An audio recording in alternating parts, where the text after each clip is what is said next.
Yes, hello folks.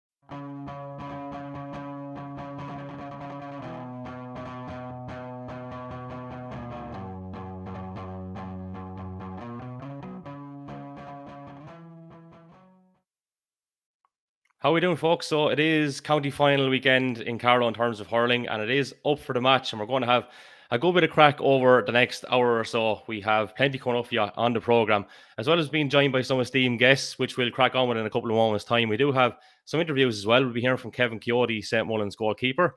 We'll hear from Niall O'Donnell, the St. Mullins manager, and we'll also hear from Conor Phelan, the Mullins Rangers manager, and Dennis Murphy, of course, Mullins Rangers stalwart as well. That's all coming up over the next hour or so. We're going to cover the finals in terms of when they're being played. So obviously tomorrow at 5 o'clock, you have the Intermediate Hurling Championship Final between Naomh, Brid and Eoin. Then moving on to Sunday, the Junior Hurling Championship Final sees Palatine take on Bindlestown Gales. And of course, the Senior Hurling Championship Final is St. Mullins versus Mullins Rangers. And great news with that as well, of course, which we revealed last week, that the Senior Hurling Championship Final is live on TG Cahir, which is just fantastic news. And it's great to see Carlow hurling getting that kind of exposure. Just a reminder as well that the programme is, of course, in association with Cormac and Precast. Thanks. You can see the website there up on the screen. And also a reminder, Cormac and Precast Thanks are offering 10% off all wastewater treatment systems from now until Friday, September 24th. And in order to avail of this discount, simply mention the left wing back. There you go. So if you want to get in touch with us, folks, you can, of course, comment on our streams, which are going out, or at least should be going out, on Facebook, Twitter, and on YouTube. And don't forget, give us a follow on Facebook, Twitter, and Instagram as well. So moving on to the guests, we are joined by Stateside, Desi DePaul Shaw. How are you getting on, lad? Not so bad, Kev. Buzzing to be on. Long time listener, first time guest. Good stuff. Great to have you on, man. So as all good mothers would ask, Jace, what time is it over there and whereabouts are you? I'm in Chicago here. It's 3 o'clock. Just after finishing work. So happy Friday to everyone. Good man. So Desi actually started at 5 o'clock this morning because he knew he was coming on with us. So that's dedication to the cause. Yeah. Listen, we're also joined by Mr. James O'Hara from Naomh. How are you getting on, Jimmy? Sure, not too bad, boys. Yourselves? I tell you, all good. It took Jimmy to the front up. We went through about 10 or 11 Naomh men, and Jimmy finally bit the bullet and came on with us. I'll tell you one thing, Jim, right? The boys out there that you hurl with are quite good to the women, because I'd say at least half a dozen of those had tables booked tonight and they're bringing them out. I tell you. They're probably all together, the whores. And now that your missus has heard that, you'll probably be in the doghouse tomorrow over coming on with us. So. Sure. What's new, huh? That's the joys of it, says you. So, Jim, just to start with first, we'll have a little trickle back to last weekend before we move on to tomorrow's intermediate decider. So, you were up against the Rangers. They probably had a little bit too much for you on the day, did they? Yeah, sure. Look, we up till the third or the second water break, it wasn't gone out of reach, and they just kind of pulled away in the last 15, and we hadn't got the answers, and that was kind of it, really. You know, they'll take a bit of beating, all right. It should be tight enough contest between themselves and St. Mullins, I'd say, but we just didn't have the answers on the day, unfortunately. Yeah, sure. Look, that's the way it is. I'm just going to bring in Joe Nolan here now as well. Joe, how's things? Good, Kevin. Well, lads, how you doing? Kevin, I was literally just texting you back to say that was grand. I was going to go get tea. Hey, have you not had enough? Were you one of those lads now? You were off treating the woman as well, I think, to see. I was. Well, no, in fairness, now she paid, so she treated me. So right, okay, good man. Yeah. You know, I have to be honest here. Yeah, she treated me. So modern relationship there. Joe. Yeah, well, look, you know, that's what I'm all about, man. You know me. I move with the times. You know what I mean? She pulled out her card first, so I mean, look, I wasn't going to say no. You know. Good stuff. Listen, Jimmy, just moving back to last week, I suppose you opted to go with a sweeper, I think, on the day. And, you know, it was relatively tight early on. But then at half-time, I think you found yourself maybe, 7 points down or so. And you're always chasing things then from that point, like. Yeah, the plan was, I suppose, we started off, we were going to go the first 10 minutes with the sweeper because we kind of had started slow in a lot of matches this year. And we just didn't want them to get away on us. We kind of held them fairly well for the first few minutes, but they kind of probably found their groove a bit better, and we weren't able to get the scores on the board. So, it didn't. It worked all right for the first few minutes, but Rangers kind of found their feet then, and they were able to pick out the passes and kind of nullify the sweeper a bit, I suppose. But that's the just to do. That's the way it goes, yeah. Yeah. So listen, Des, I'll bring you in here. Can you give us a bit of a flavour as to what your involvement has been since you've gone over there stateside? You were telling us a little bit off air, but you're still very much involved in the game anyway, which was always going to happen, of course. Yeah, it's been strange times, I suppose, for everyone. I arrived over in 2019 and got involved with the hurling team there straight away. So we played out the championship. We were lucky enough to win it out.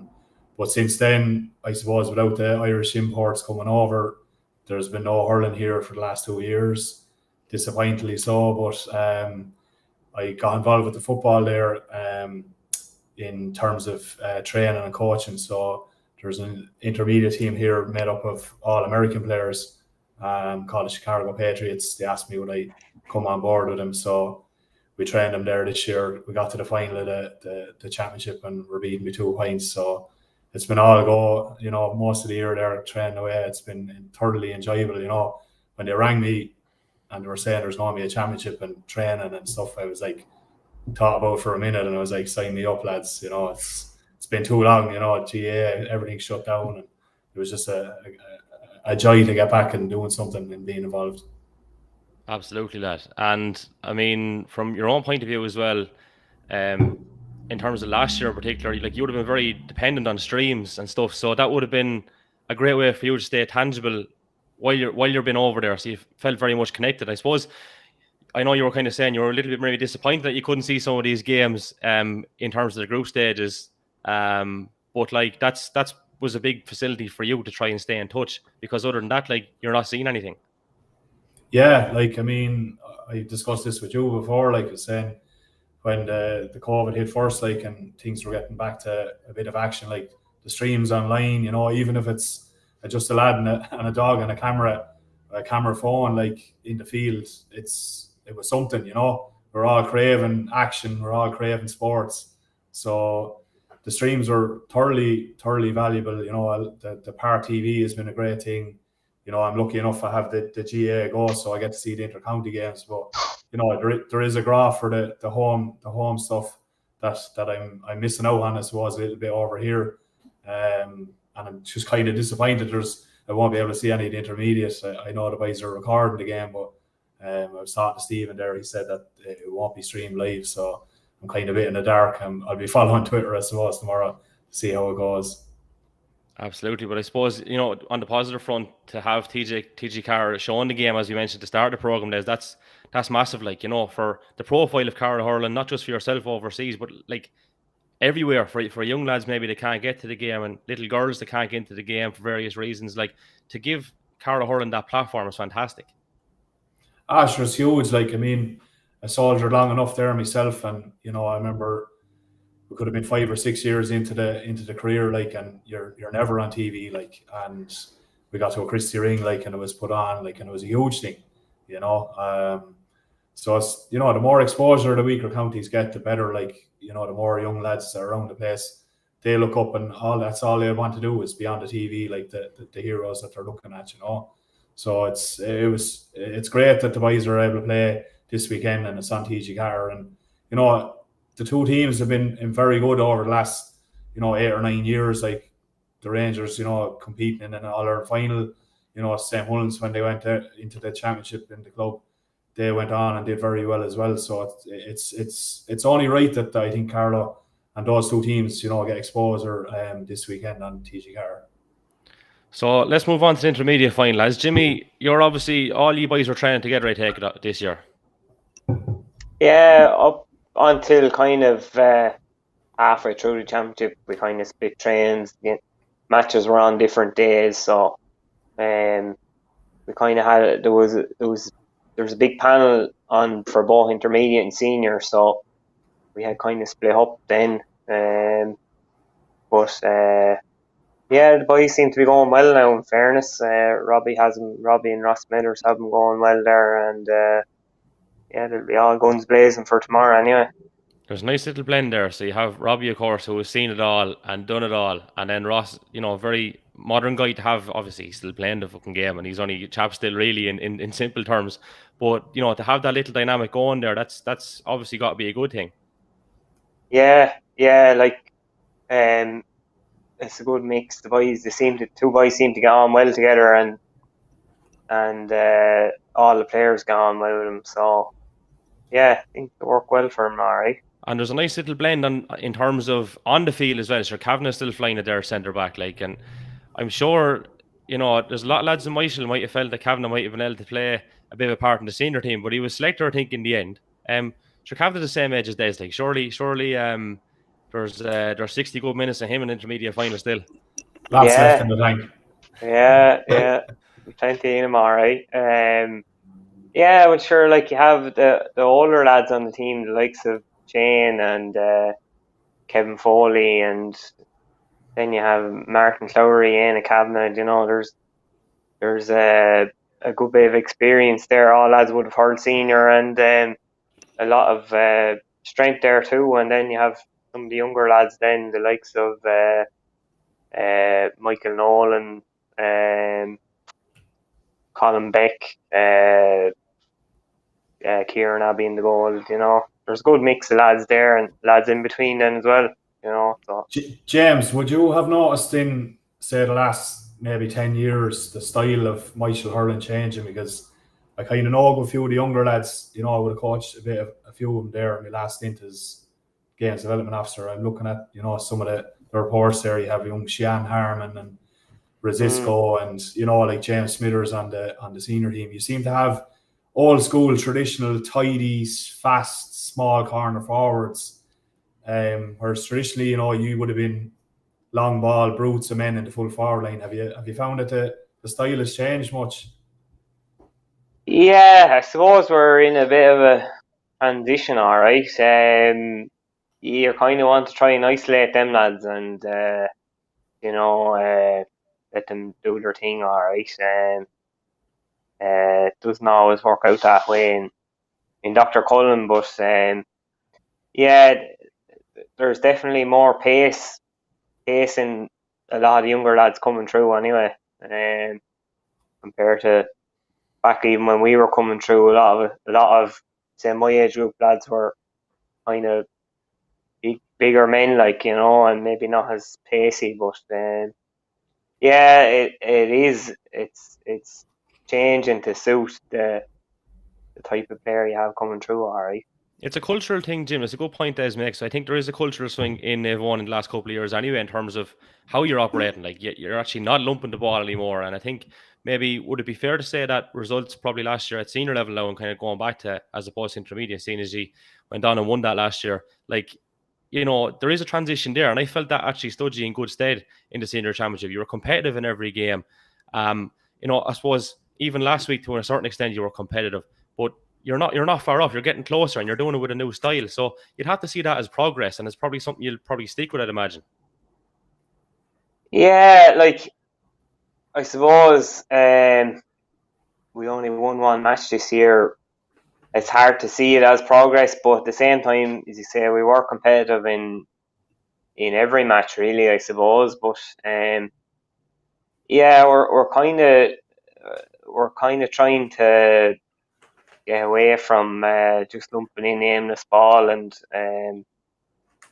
pick out your man a bit better. But look at it; it doesn't happen overnight. It's going to take a few years to get that style of play in. Definitely.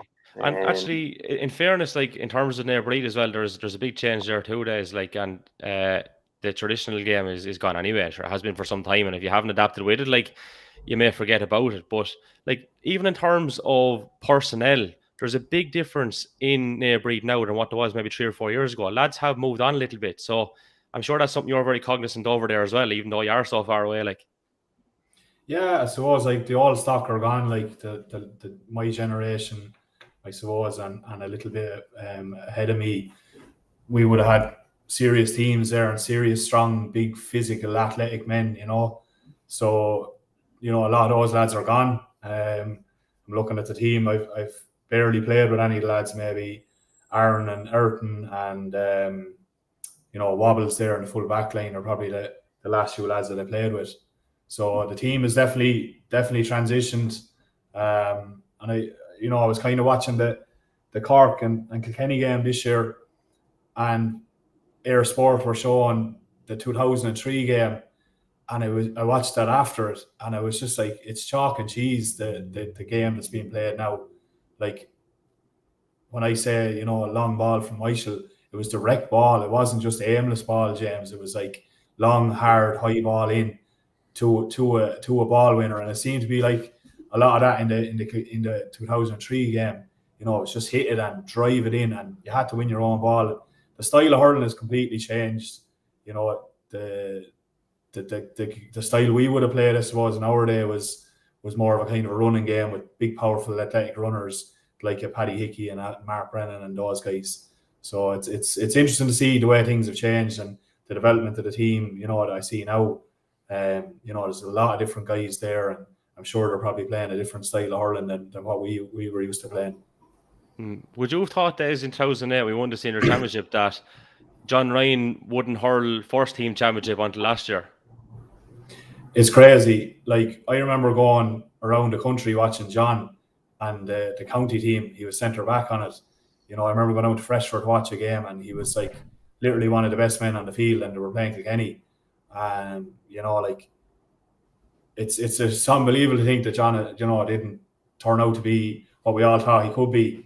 And he's only getting into it there now. Like, it's great to see him back, because I think you all know, like, John's strengths. He would be a very, very good hurler there in amongst all those younger lads. He's a big, strong guy, well able to hit the ball both sides. So I seen the report he came on there, and I'm sure he came into the back line there and probably steadied the ship a little bit. Because by looking at the reports and the Twitter, the game was fairly tight there at times. So it's great to have it like a John there to bring in. Yeah, there's good depth and fairness, I have to say, about Naomh. It's something we would have alluded to, I think, on the podcast a few times, that, like even the last day, Jamie Doyle come on and scored a goal. Eoin Holland's coming in. You mentioned John, he's coming off the bench. I don't know where Mikey Bamberg is. He's been injured.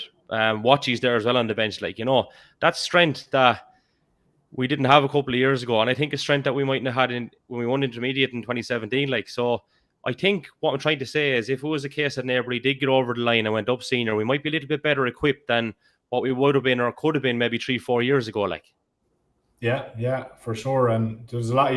Looking at the team sheet there, there was a very young age profile to the team. Like, discount Shawnee Watchorn there and maybe Colin and John. Like, there's a fairly young team there to build and build on. Like, for the rest of the year. Hopefully, to do it tomorrow, and to maybe make the conscious decision to actually go up and give it a go at senior. Like, you're not going to get better staying down there forever. I've been involved in the football side, and I've been up playing senior football, and when you go down into intermediate, and go down those lower levels, it's very hard to get back up. And if you stay there too long, you just don't progress as much as you would if you're playing against better teams. Yeah, and I suppose, Jimmy, you would have seen that with Bindassown this year. Like, you go back 3 years ago, 2-3 years ago, Bindassown were intermediate, like, and they've come up now. They have a young profile to their squad with a couple of older lads at the top end, and they won 3 senior championship games this year, Jimmy. So, like, there's a good bit of merit there in that, I suppose.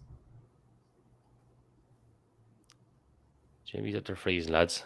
I think Jimmy's gone. In fairness, we did tell Jimmy that what was it? Or Jimmy told us he had 20 minutes, so it is about 20 past now. So look, we'll let Jimmy go. Joe, you've been very quiet so far. Sorry. Let's bring in on this one. So you were actually there last weekend, and we touched on it kind of briefly in our review of the semi-finals. Like, so where do you kind of see this one going? What direction and why?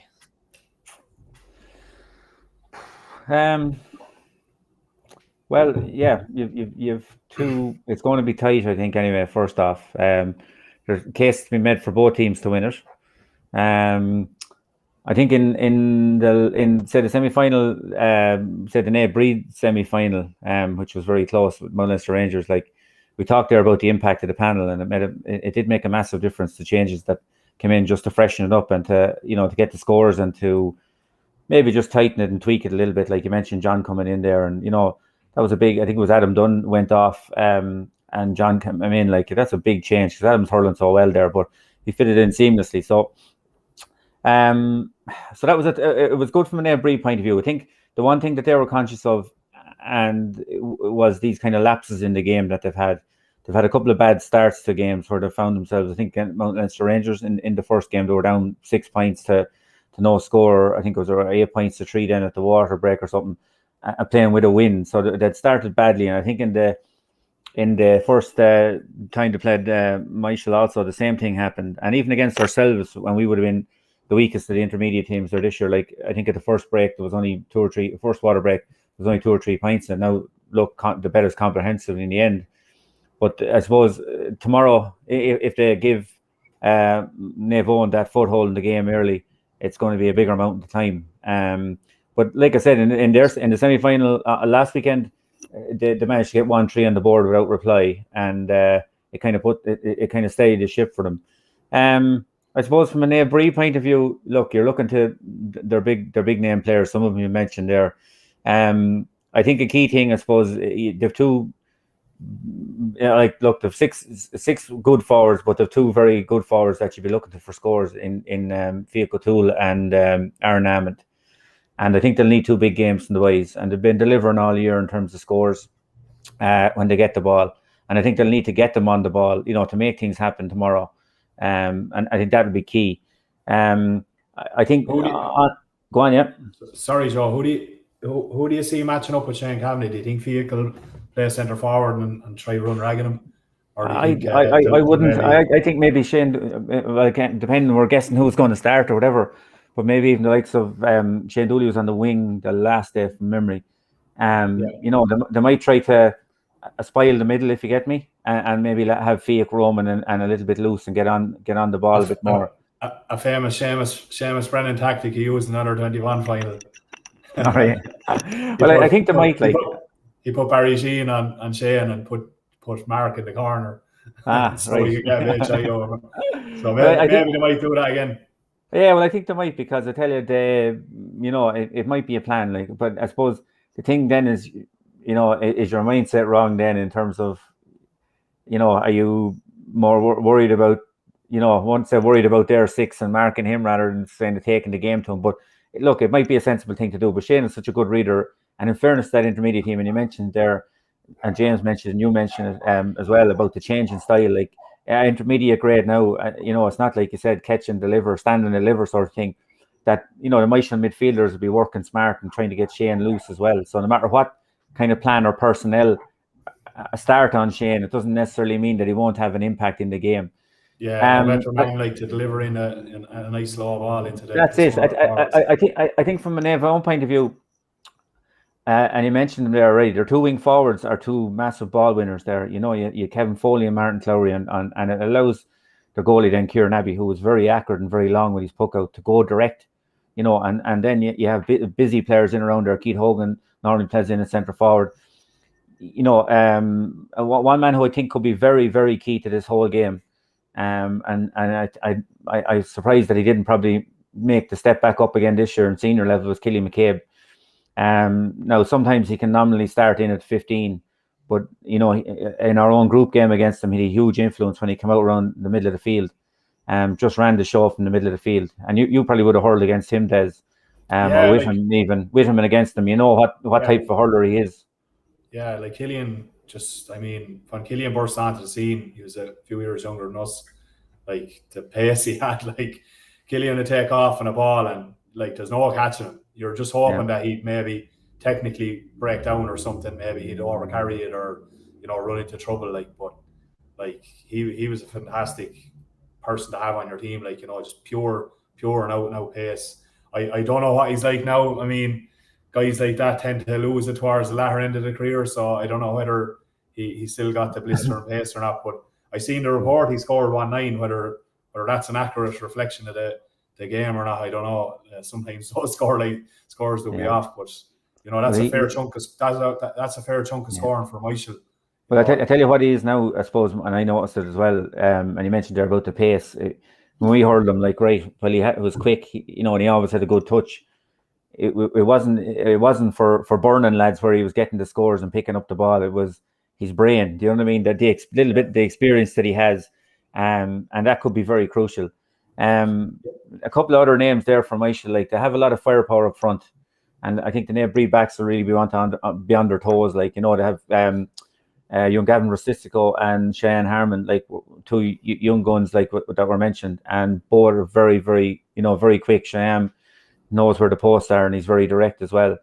I suppose maybe from a Naomh Brid point of view, they'll probably be targeting maybe the full back line, you know, try get ball in there and try turn them. You know, there might be a little bit of joy, like in fairness, and just reverting back to our own experience of playing Michael when we played him this year. While the hammer, I can't remember the scoreline, like there was 20 something points in our game, in the intermediate game between Ballinkillen and Naomh, but I think we hit 17 wides. So you can imagine if another team, you know, was a little bit more accurate, a bit more useful with the ball than we were on that particular day, you know, they could have racked up a bigger score. So there is joy to be got maybe in that back line too. But it's like you said, it's turning over the ball in the middle and their forwards and keeping them out of the game and trying to supply your own is going to be key. I was kind of looking at the team sheets there, and you're kind of looking at the two full forward lines and the two full back lines, and I think probably that could be where it's going to be won or lost. I mean, if you can get the joy there, looking at the Michael scoreline, you know, Cian got 3 points, Martin got 3, and Rosistico got 1. Like, that's 7 points. You know, they're all scoring there. You know, Aaron Hammond got 1, 2, and young Jamie Doyle came in and got a goal. Like, so I think the full forward line is probably key, but the game might be won out in the middle, whether they can get, you know, a good joy in the middle and actually get the ball into these lads and good quality ball. So while they might, you know, impact the result, the full forward lines, it might be actually the middle third who wins that battle there and who gets in the better ball to allow these lads to get their scores, you know. Yeah. There's another lad there, actually, I forgot to mention with subs coming, like Ty Roach. Ty Roach is great chap, like, you know what I mean? Yeah. He did all the simple things last day, Kev. He was excellent. Yeah. And he does keep it simple. He's very athletic as well. Like Niall is there in the middle with Tig. Tig has tons of hurling in him. Like Colin Byrne there in the middle as well for Naomh Brid. Again, reverting back to our game against them where they beat as well. Colin Byrne was excellent in the middle of the field as well. And he was well able to take. I think they scored 8 or 9 points from the middle of the field against us that day. So, like I said, if Michael are coughing up space around there, I think Naomh Brid will have the few boys to punish him. You know, so it'll be an interesting one. It will indeed. So, 40 times, lads, before we say goodbye to Des there. I'll start with you, Des. Belt away. Well, it's the 25th year anniversary of the club, so we're looking for a big win. I'm going to go with the lads. I think Aaron Hammond is going to be the main man there in the full forward line. He's going to bang in a couple of goals and a bit of daylight there between the teams. I think it'll be tight. You know, on paper, they're both good sides, but got experience, you know, where they need it. They've got young legs as well. Lots of skill in there too. I'm going with the Naomh Brid lads. I think maybe a 3-point win and Aaron Hammond getting 2 goals to give us a bit of daylight. There we go. Joe? No sitting on the fence. I will maybe I think I'll just side on with Naomh on this one. So we'll have one on both sides this time. I think it'll be very close. Why I'm going with them, I just think maybe physically they might maybe dominate in key positions, and I think they might just have a little bit more firepower up front if they get a run and get a run on Naomh Brid. But I think it'll be really close, really, really close. So what's the weather conditions like tomorrow? I didn't see. There was a bit of showers there this evening, Des. So I presume it's something the same. I think it's meant to be a little bit broken. So yeah. So there we go, Des. We've one question for you. Comes in from, I think it's Barry the Bowser. I don't know if it's Barry the Bowser Doyle or Barry Doyle out of the Arboretum. But when is Des making the Naomh Brid return, as you can see there on screen? I don't know, lads. I don't know. I doubt we'll be coming back at this stage now. You know, I did a little bit of playing there in the North Americans for the Patriots, but you know, there wasn't much juice in the tank. Come here. I saw you on a stream. Was it a couple of years ago? You're playing corner forward, so maybe yourself and Pod Jam will come back. And so look, Bambrick is still hurling junior, so who knows? That could happen, lad. Yeah, I ended up pulling my hamstring in the championship in 2019 here, and I had to play at a final with a full-blown hamstring tear. The boys put me in at the full forward line. I got a couple of points, so it wasn't too bad. You're happy enough. Actually, you could see it a bit better earlier when there was 4 lads on the screen, but there was a sombrero on one side of your backdrop and a hurl on the other. And I was saying that's a fair, accurate representation of your 20s, lad. Yeah, there's a few pictures there, all right, where I'm wearing stupid hats. That's it. Now, listen, Des, it's great to catch up with you. We'll get you on again at some stage, and mind yourself, man. Good to see you, all right? Yeah, thoroughly Thanks enjoyed it, for coming on. lads. All the best. No Take it worries. easy. Good to see you, Des. Take care, There lad. we go. That's Des Shaw, and now we are going to bring in Snackbox Holloway first. How are you getting on, lad? Hello, man. How are you? Sure, flying it now. Good lad, you. We have Cian Doyle as well from Bindlestown Gale, so obviously Palatine and Bindlestown are playing. Keno, how are you getting on? All right now, Kevin, yourself, lad. Sure, flying it. Great to have you on. First question is going to Snackbox. Where did the nickname come from, lad? Oh, Jesus. An old neighbour of mine, a kind of a bachelor, kind of a funny guy, started and it stuck. And I suppose I'd such soft parents that kind of stuck. Imagine there's some calling young lads that now there'd be awful murder, wouldn't there? Were you partial? If I wasn't around now, I wouldn't have been called a just, how anything sticks, I suppose. Were you partial to the one or two? Don Sheen lives across the road from me, started that. Lovely man, gentleman. Yeah, well, it's stuck on you, so it's one of the most standoutish nicknames, I think, in the whole of Carlow, maybe in the whole of Ireland as well. Probably. Yeah. So that's the crack with you. Palatine in a junior hurling final. Great to see Pal in a county final. And what's the vibe like out there, lad? They're training. I think they started training 9:15 tonight after senior training. So that's the kind of the case with the hurling and Pal, Right. I think there's lots of lads about 50. The lad going out 50. I think Dwyer's 50, is he, or 51? He's going out limbering onto the pitch there, poor fucker, Sorry the language. You're all right, you're grand. You're not on RT now or any of those other stations. So we'll but sure, they're not too bad. I suppose they have some bit of a chance. I think they're after winning 5 finals since 2001 when they came back and they won the 5 of them. So I'd say they'll definitely be giving themselves a chance, surely. But I'd say they're wary enough of Bangor. I think they were lucky to beat them a couple of weeks ago. So. Yeah. So in terms of Dwyer, then obviously you link up fairly closely with him. You're umpire for him, yeah? I do, yeah, of course, yeah. Yeah, and you're with him for a long time now. Sure, I suppose I would have. They were stuck for a keeper. I was a young lad too, and Dwyer would be corner back. Same kind of a cripple trying to run around in front of you. But yeah, sure, I know Paul for 15 years now. I kind of a Paul, I suppose. Yeah. I don't know how he's still. I'd be on to him there. Who's picking the team? You picking the team. You wouldn't be on it if you weren't picking it. But he's definitely picking the team. He's not telling me that. He's picking the team. Well, just you do want for a handy 20, lad. Going off umpire. Handy. I was at a match here a couple of weeks ago. Actually, lads were telling me they're wanting for a handy meal. So same thing. Listen, come here. I'm only calling you. Fair play to you, because going off umpire for 15 years is fair going. I haven't umpired too many matches. So that is a fair undertaking, and you're giving up a lot of time. So listen, it's serious. Sure, it's a bit of crack more than umpiring. You have a bit of crack with the lads, that's cool, isn't it? And you enjoy it, sure. You get knocked on the abuse at that crack, sure. You nearly get as much as Dwyer. Sure. You wouldn't get too much abuse. He's the cause of the abuse. Pod gets sure. Oh yeah, actually, he's the guns off him now at this stage. But sure, you do a bit, I suppose. But sure, once you're fairly right, you won't get any abuse, won't you? Yeah.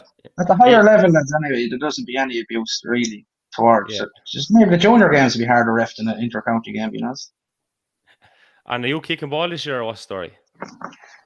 I went to a junior C game in Fenna about 7 or 8 weeks ago. Brian Farrell collected me and said, "Come on out and watch this in the 14." So that was there's only one man going to be standing in the goal. I like to play in goal in a pair of trousers. So.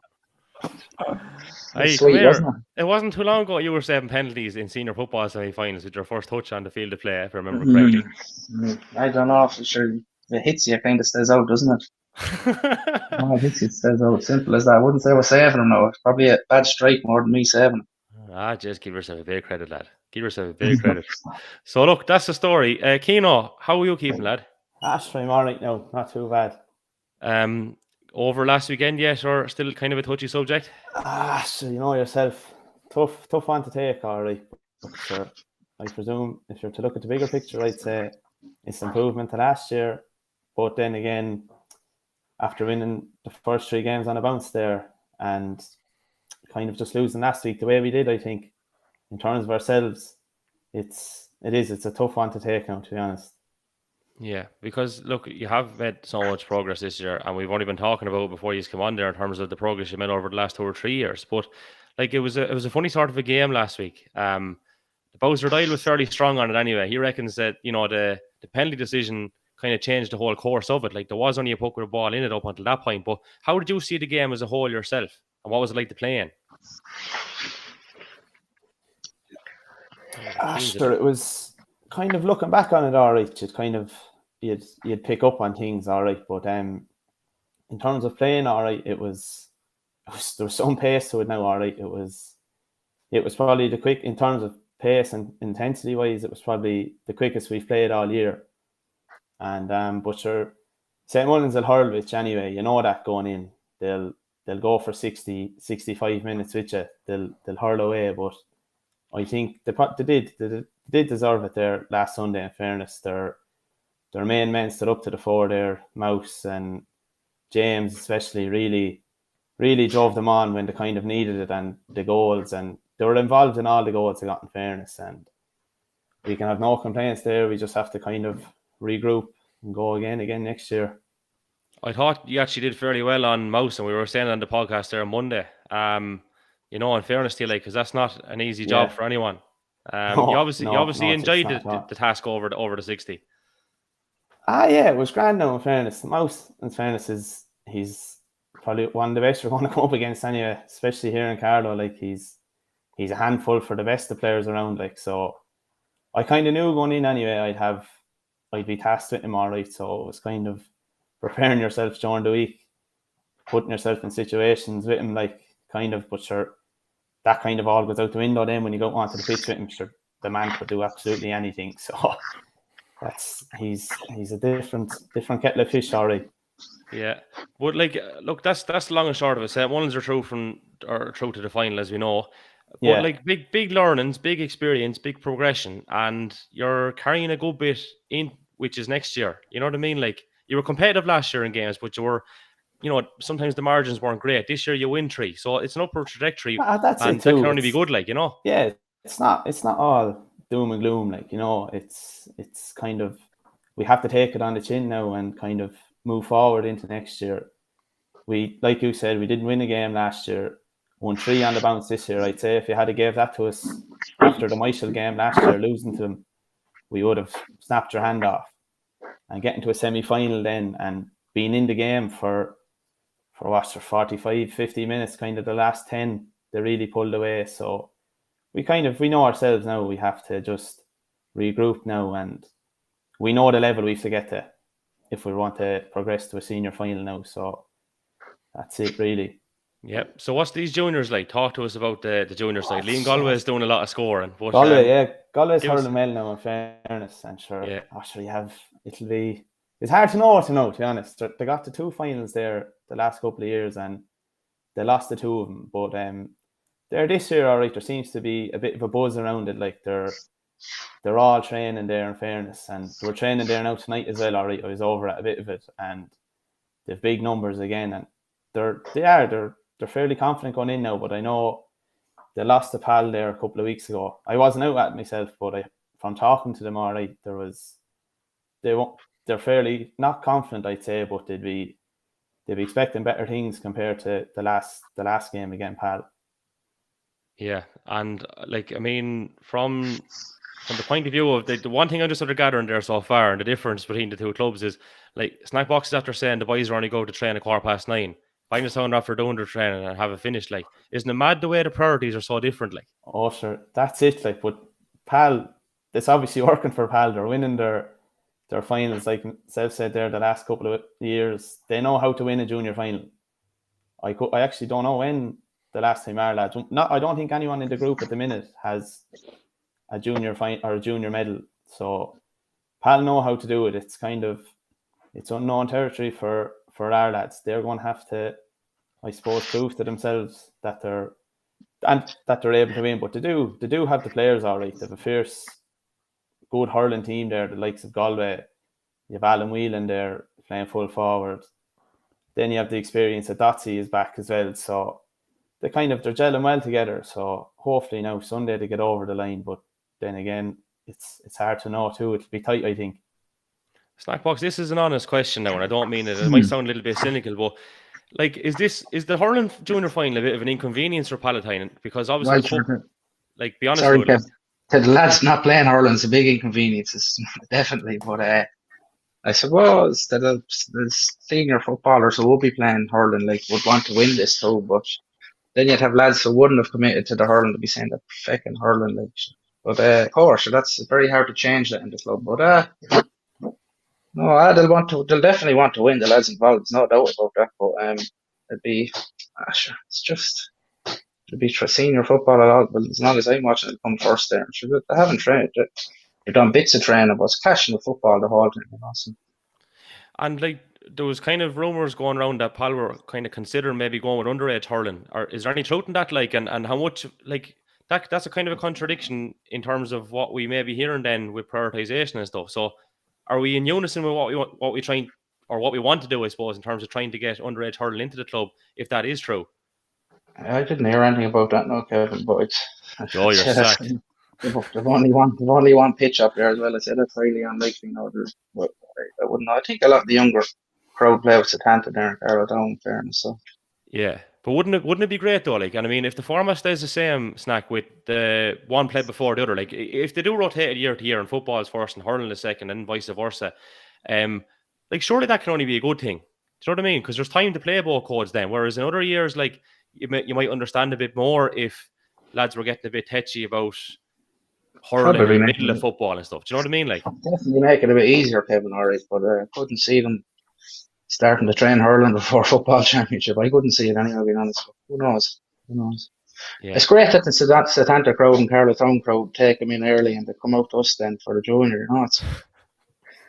I'd say that's a touchy enough subject, because I know there was a couple of transfers maybe over the last couple of years kind of blocked, and I kind of understand that from both sides, if I'm honest, like, because the lads want to keep them hurling in the club, and then all of a sudden they might want to play hurling with the lads that they're playing football way out in Pal, and it's an awkward one, isn't it? Yeah, it's not simple at all. No, it's not simple, but no, I think there's some good underage hurling teams in that Carlow Town, isn't there, at the minute? Yeah, winning under 15 final and under 15A final there and stuff. It is. I think there's 5 or 6 Palatine chaps involved in that there, I think so. Yeah, and come here. Who are we looking out for then in this junior final for Palatine? Ryan used to hurl with Brid now, and I know a bit about Cottle. He was very good when he was with us. O'Neill.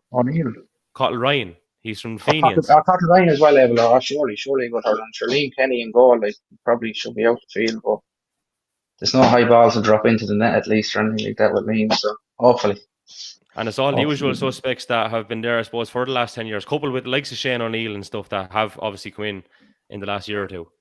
Yeah, there's lots of lads that are not playing that would have won all of them as well, if not the older lads, maybe. John and Paul Reid are not playing anymore. You'd still have Gavin Farrell, the usual lads. Now, McMahon is still a good hurler, in fairness. He's nearly drawn the pension as well, but he's still able to score, in fairness. I have his hurling me shed. Oh, do you? Yes. Yeah. Sure don't. We have a man. We're losing the man, are we? Keno has gone. We'll try to get him back in here now in a second, but yeah. So Joe has a hurl from her. I'd say. I know Keno's back here, I think. Come on, Keno, you're back with us here. Yeah. We're just saying there, Joe is someone that takes hurls. He has nearly every club in Carlow kind of sorted at this stage. But let's go back to Bagnestown Gales then. So you mentioned a couple of the lads, Cian. Murty Cummins, is he still fitting well? And Bitty Gagan, because they were obviously playing a part in the championship and playing a good part in the championship. Yeah, that's right. Yeah, the two boys are back, all right. And sure, there's Ronan Minchin is in the mix there now as well. So you they'd be 3 fairly experienced boys out of 6 backs there. So there's a good kind of blend to the team. There's a mix of youth there, and there's a couple of the older lads who've been around the senior teams there since just as long as I can remember anyway. So they'll be a big help, all right. Bitty is hurling centre back all year there, and the couple of games I've seen he's kind of only getting better there game and as the games go, like. Yeah.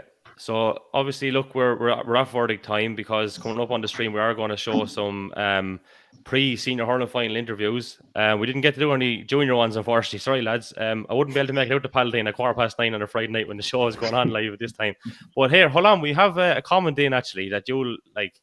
Mr. John Reed's been in touch there. He says, "Go on the snack." John was actually, we hurled against John several times. He is a very hard man to stop. Like, he's such strong, direct running. You know what I mean? Actually, a brilliant ground hurler, kid, wasn't he? He used to hit it like he used to spoon the ball. He couldn't strike it. He spooned it.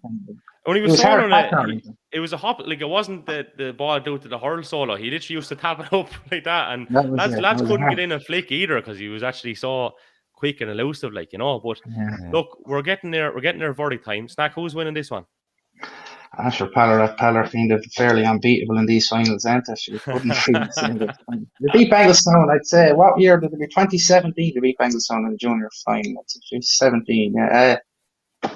Sure, I'd say Pal by... Surely Pal could rack up a big score. Pal by 7 or 8, surely. If it's a wet day, Kevin, we're in trouble. We're big trouble.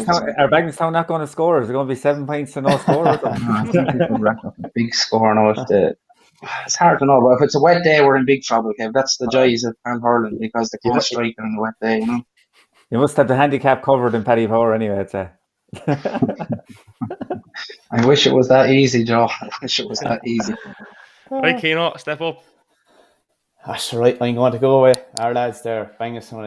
I think if I went the other way, I probably wouldn't be able to step foot into the park again. So no, I think the bite is finally after coming, and I think it'll be a tight game now. I can't see, if Banglestown do win, I can't see them running away with it anyway. That's for sure. I think Pal will be right in it up to the last poke of the ball even. So I'd say Banglestown by 2 points, 3 points max. All right, Joe. I'm going to have to go with Cian. I'm going to have to go against some of my old students and friends out in Pal, in fairness. I just think Banglestown might have a little bit more literally hurling done. I think maybe bite on by some of their under-20s as well that won the championship. Some of them be looking to win a double, to get 2 championships under the belt. And I think maybe that little bit of extra experience that you mentioned there across their team might just get them across the line.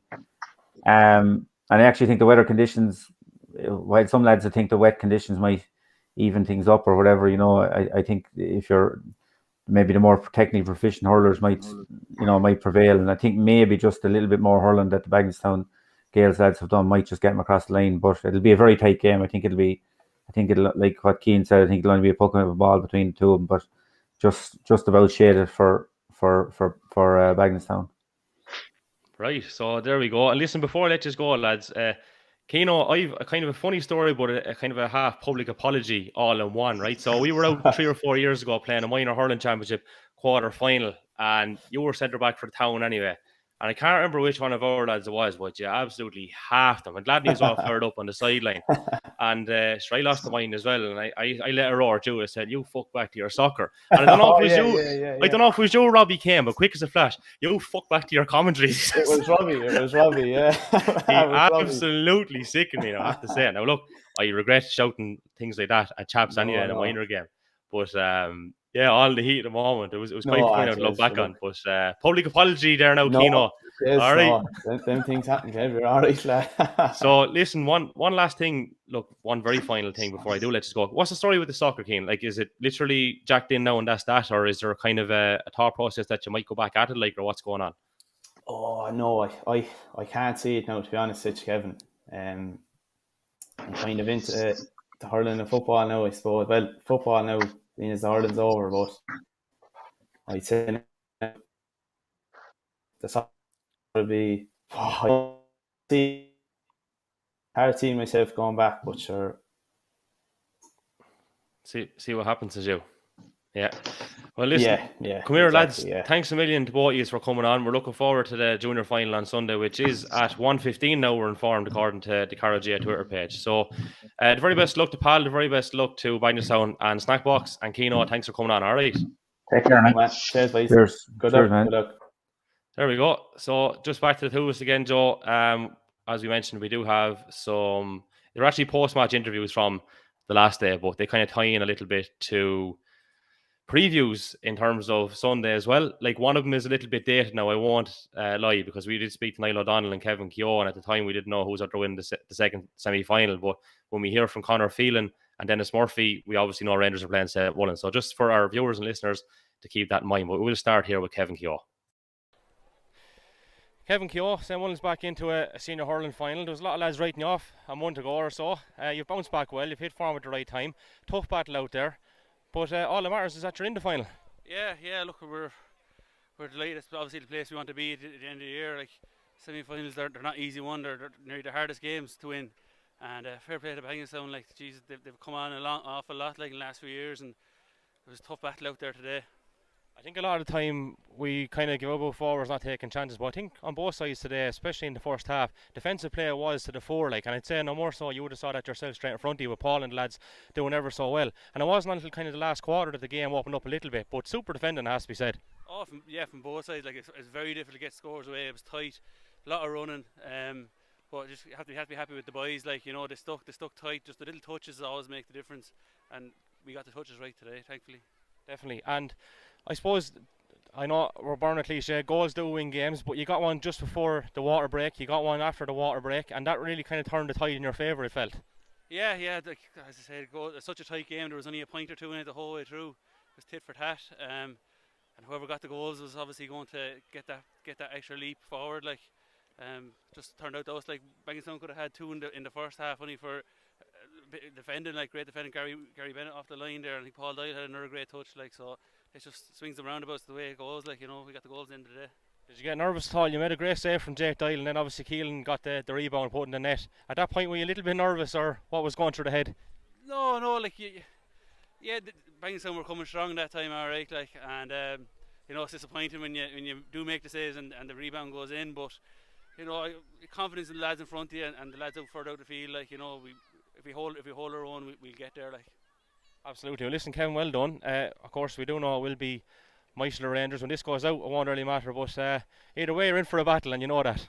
Oh, look, it's never easy. It's never easy. That, like, lads say, the hardest thing is win your own championship, like, and you know, whoever it is in front of us, we just have to go out and take them on, like, and hopefully next Sunday we'll do the business. Well done, Kevin, and best of luck next Sunday. All right. There you go. That's Kevin Keogh, and now we're going to hear from Niall O'Donnell. Well done, St. Mullins back in a Carlow Senior Hurling Championship final. You must be delighted. Happy out. That was the goal at the start of the year, you know. When we came together, it's great to be back hurling. It's a better championship this year than last year with the COVID situation. It still has its you know, problems with people, and you know, you're signing forms and no dressing room. That's difficult, but our target was to get to the final. We're there, so we have to be happy with that. Do you feel that the second half against Rangers has proven to be a turning point in this season and getting back to a final? Yeah, look, it's not so much the second half against Rangers. It's in the league championship. I don't get too bothered about the league championship. It's knockout. It's really today is when St. Mullins turn up for knockout championship. But there was good and bad in our 4 matches. Like, we, in all parts of it. Look, everyone knows it was a disaster. We were blown off the pitch in the first quarter against Rangers. They were very good now, very hot. But we just stayed in it. We know our job to do match by match. The same as we'll take next week, whoever we're playing next week, and we'll do our best. I was saying to Kevin Keogh there that it's often the case that we give up with forwards for not taking chances and stuff, and fair enough, maybe you did have a few wides in the first half. We have to give great credit to defensive play on both sides, which I thought was very good, and it wasn't until kind of the last quarter that things opened a little bit. Yeah, look, it was a very, very tough match, like, and you'd say defences were on top because there's only 3 points in play in the first half. You'd rarely see that in a senior hurling match. But it was because of the intensity being applied by the backs.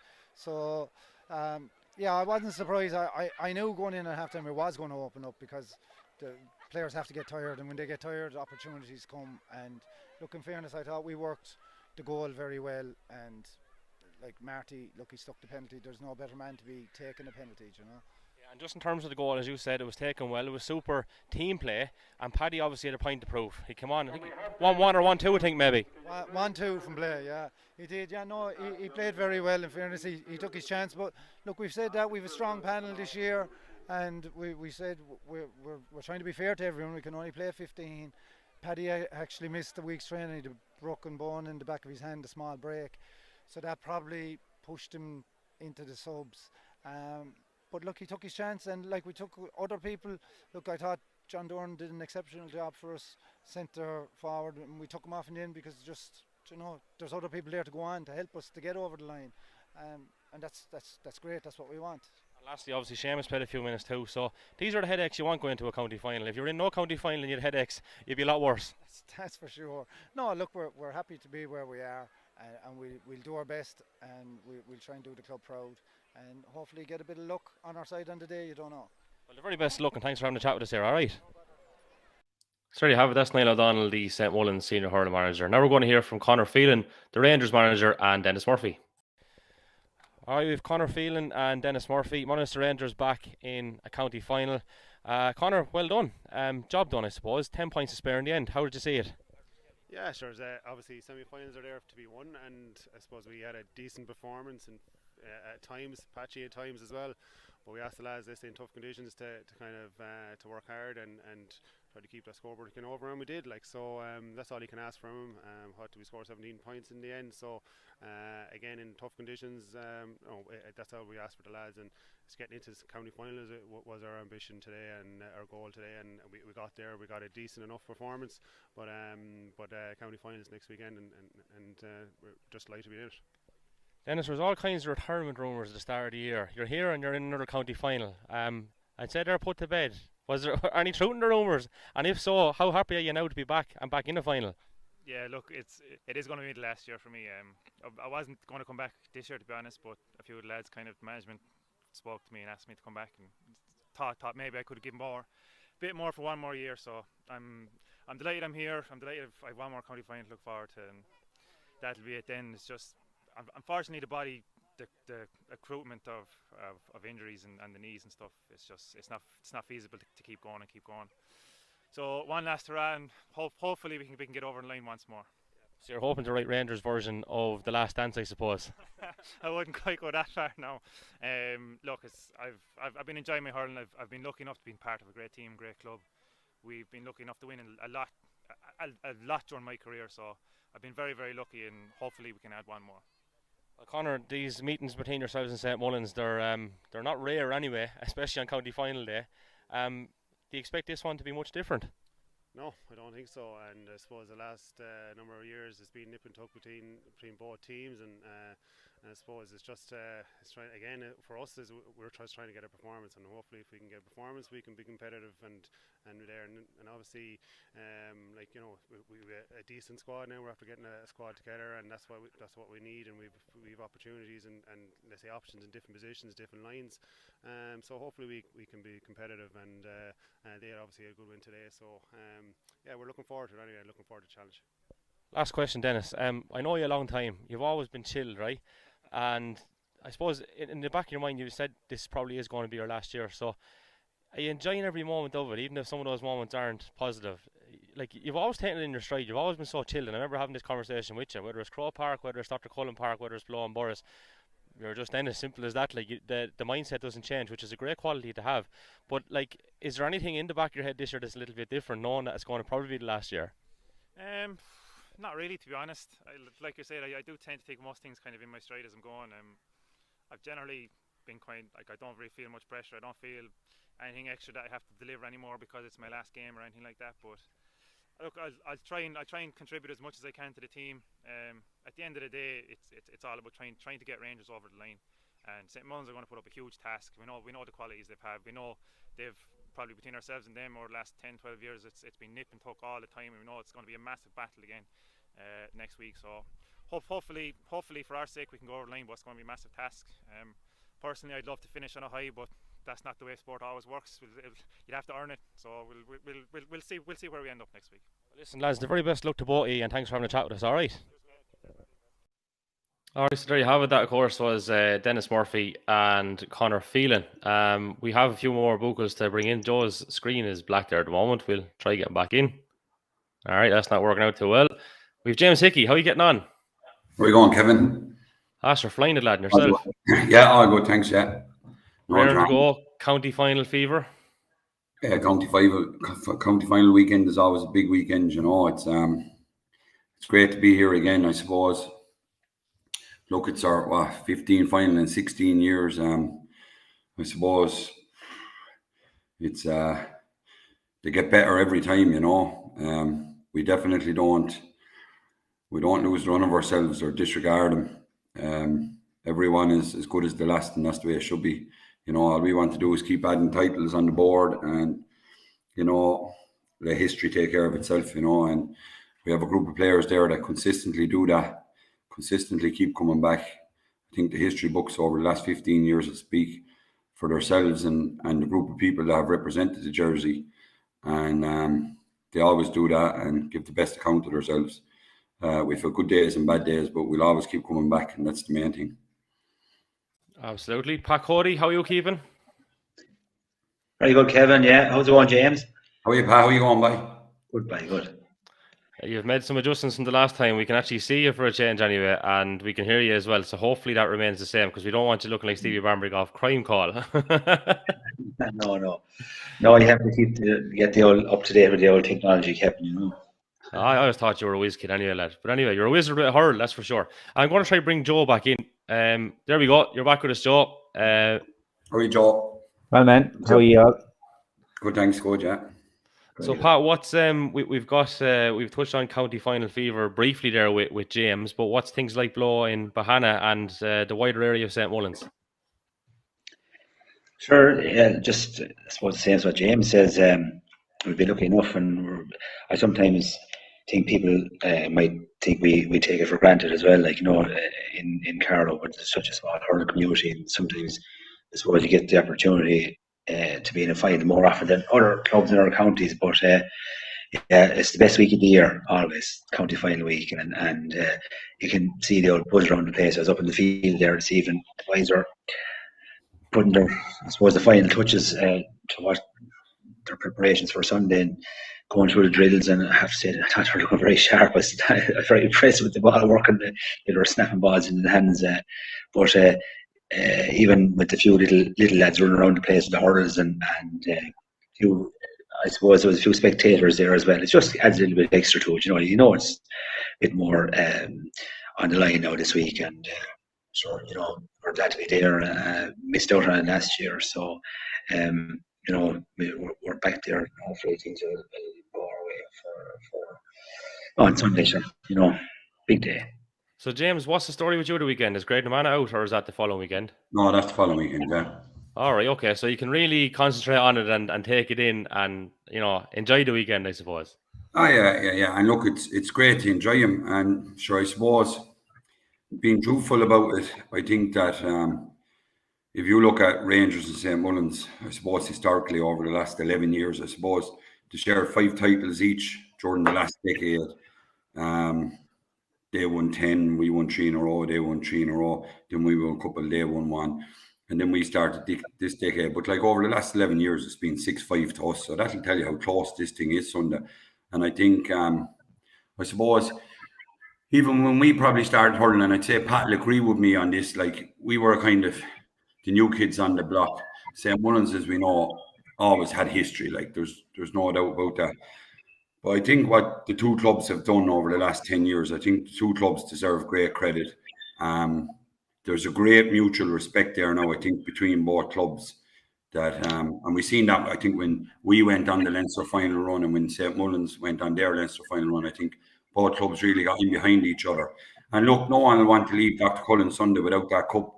But at the same time, these two clubs are great ambassadors, you know, the players especially, for all that's good about hurling, and the resolve and the will to show to keep coming back year after year after year and producing such great players, both clubs.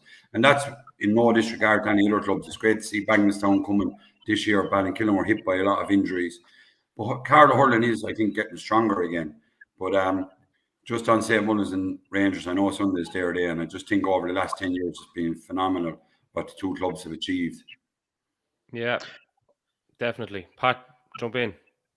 Well, sure, I endorse what James says there, and I'd say he'd agree with me. Like, it's an arch rivalry, and not like, and like there'll be no quarter asked or given on Sunday, and but like everyone is from such a small area, and sure there's cousins marking each other, there'll be cousins playing against each other on Sunday. and I think for such a small little neck in the woods, I suppose you go from Poundmounty down in St. Mullins up to Ballinree Cross and up to Sligo Bridge. There's an amount of hurling that's being done there in that little area, and I know where I'm based myself, obviously down in the primary school in Borris, and having plenty of the boys that are going to be laying out on Sunday go through the school. You can just see how much it means to the place, and how much it means to all the young that's coming up along through the generations. It'll be blood and sweat flying on Sunday. That'll only be in the stand. Well, that'll only be in the stand, huh? On the far bank, but you'll see the same fellas then walking up the street of Borris or playing a game of golf up on the golf course, from both clubs. And then they'll line up, hopefully, when the time comes to put on the Carlow jersey again, because the Carlow team is backboned by the two clubs. It has been for the last 10 years. So for both clubs to be able to produce the hurlers they produced over the last 10, 15 years, and for Carlow to, I suppose, have reached the heights they've reached, and there's no point in, the stats are there, the players, that backbone team have been from both clubs. So, with the support of the big Bang Ballykeelan, and they agreed, the two clubs are the mainstays of the county at the moment, and hopefully they'll be able to produce a good one on Sunday, with the national media focused on Dr. Holland Park on Sunday. Which is brilliant, we've touched on that already, but the question I'd like to ask, lads, and I'll let both of you answer it in your opinion, apart from proximity, what is the makings of this rivalry? Proximity. I don't think you could say anything else. It's just a case of, look, they're so, it's relations on both teams, there's families intertwined in both teams.